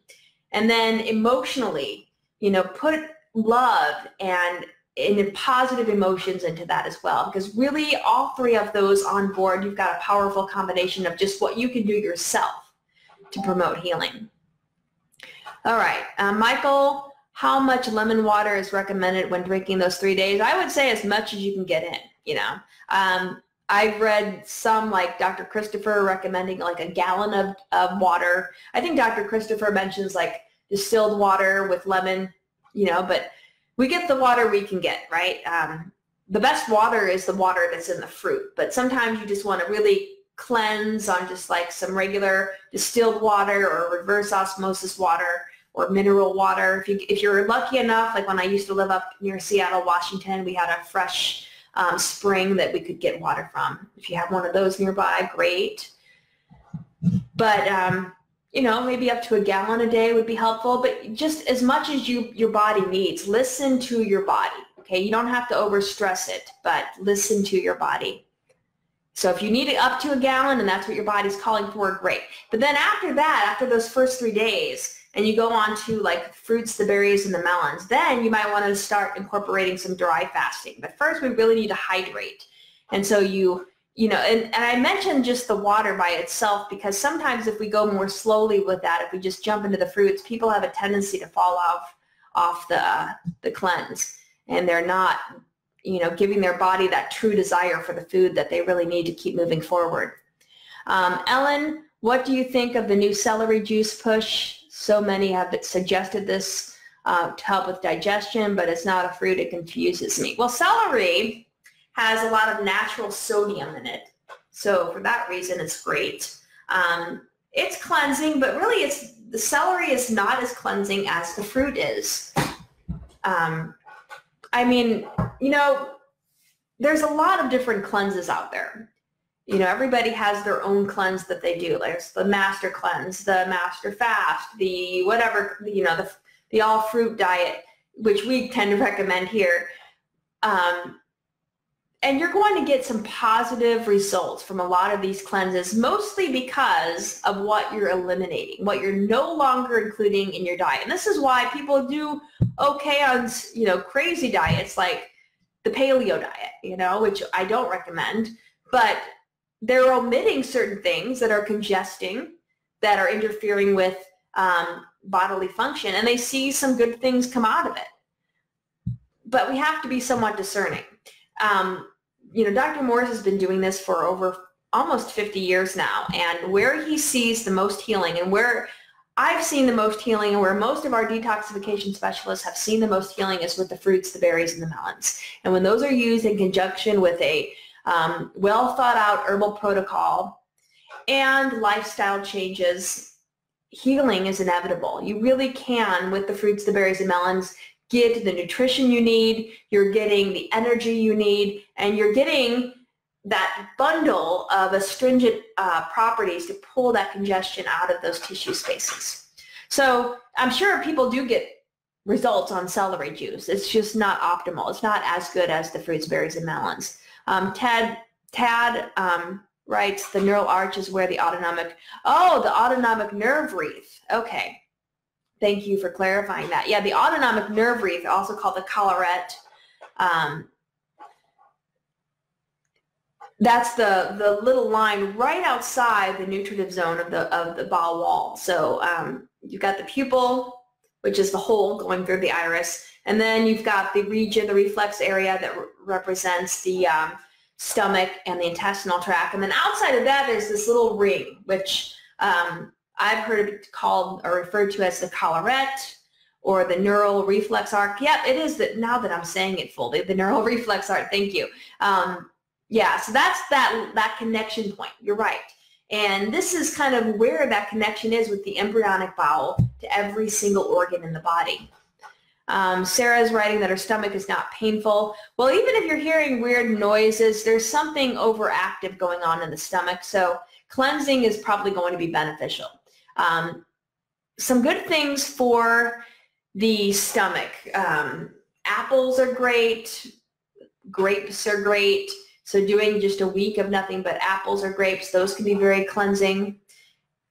Adding some stomach tea to that, some kidney and bladder, you open up those kidneys to get any kind of that congestion out, is going to be helpful. Ellen, that was my instinct. That celery juice was not as cleansing as fruit. Yeah, again, if you're doing nothing but celery and you're coming off of a not so great diet or even a mediocre diet, you're probably going to see some positive results from celery, but fruits and berries and melons are the most cleansing. Okay, so I've been here for a couple of hours and I have to actually teach tomorrow morning. So I'm going to be ending this live Q&A, but I will be back next week at the same time. So next week, at 8 p.m. Eastern, 5 p.m. Pacific time. I will be here on my channel, and I will be here to answer any of your questions. I know there was one woman, though, that I didn't get to. She had a question about, I'm going to pull her question up because I told her I would read this online. This was somebody that was thinking about taking ISOD this April. She knows somebody that's raw vegan, big fan of fruit, and the blood work is showing that his electrolyte levels of sodium and chloride are off. Or no, wait, hold on a second. He was talking about, I take that back. Let me just read it from the beginning. She has a question for tonight's Q&A. She won't be able to make it to the live viewing, so she thought she tried to reach me by messaging me. So her question is that she was watching a video of some doctor being interviewed. He is a raw vegan, a big fan of fruit. He was talking about the potential dangers of detoxing with fruit, though. One of them being that blood work can show low levels of electrolytes and sodium chloride.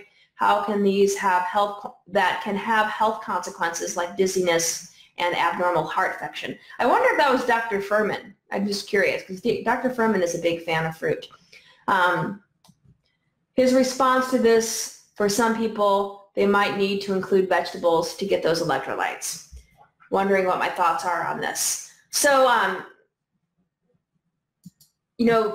when the electrolytes are out of whack, when they're imbalanced, that points to an adrenal gland weakness. So my response to that would be we can still do the fruits, get the kidneys on board, get the adrenal glands on board, because the adrenal glands, the only mineral the adrenal glands do not hormonally control is calcium.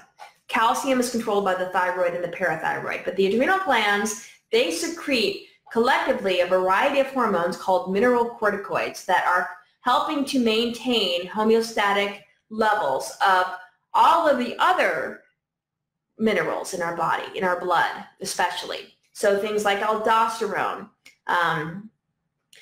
And if those adrenal glands are weak, that could cause, imbalances. So you want to strengthen the adrenal glands. You want to cleanse the adrenal glands as you're cleansing every other organ and tissue in the body. And that will prevent those kind of things from happening. So I guess a couple more people chimed in. Thank you. Thank you. You're all very welcome. It was John Kohler interviewing Dr. Dina. I'll have to look and see who Dr. Dina is. I think I've heard of that name, but I'm not sure. A lot of, when I worked with Dr. Furman, we did do blood work. We checked blood work for fluctuating electrolyte levels during water fasting specifically. But with the fruit, you're getting all of those. If you're getting a nice variety of fruit, I mean, even if you're doing 40 days of grapes, you're going to be fine. I mean, it's going to detox you deeply. So I would not be so concerned with that. But if you're doing a detox, you know, use the herbs to help you, to help strengthen all of those organs in your body so that they can help you detox most effectively and get your organs and glands on board so that they can do their job. Tad, thank you so much, Patty. I really love what you do. Thank you for helping us and understand AMP. You are so welcome.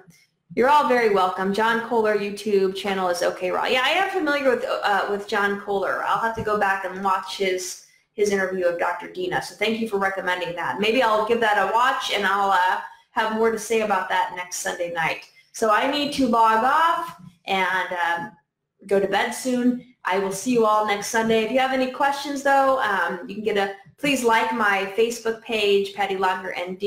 You can check out my website. And that's where you can also access my online AMP course. I hope you all have a beautiful day, night, or evening, and I will see you next week. Bye.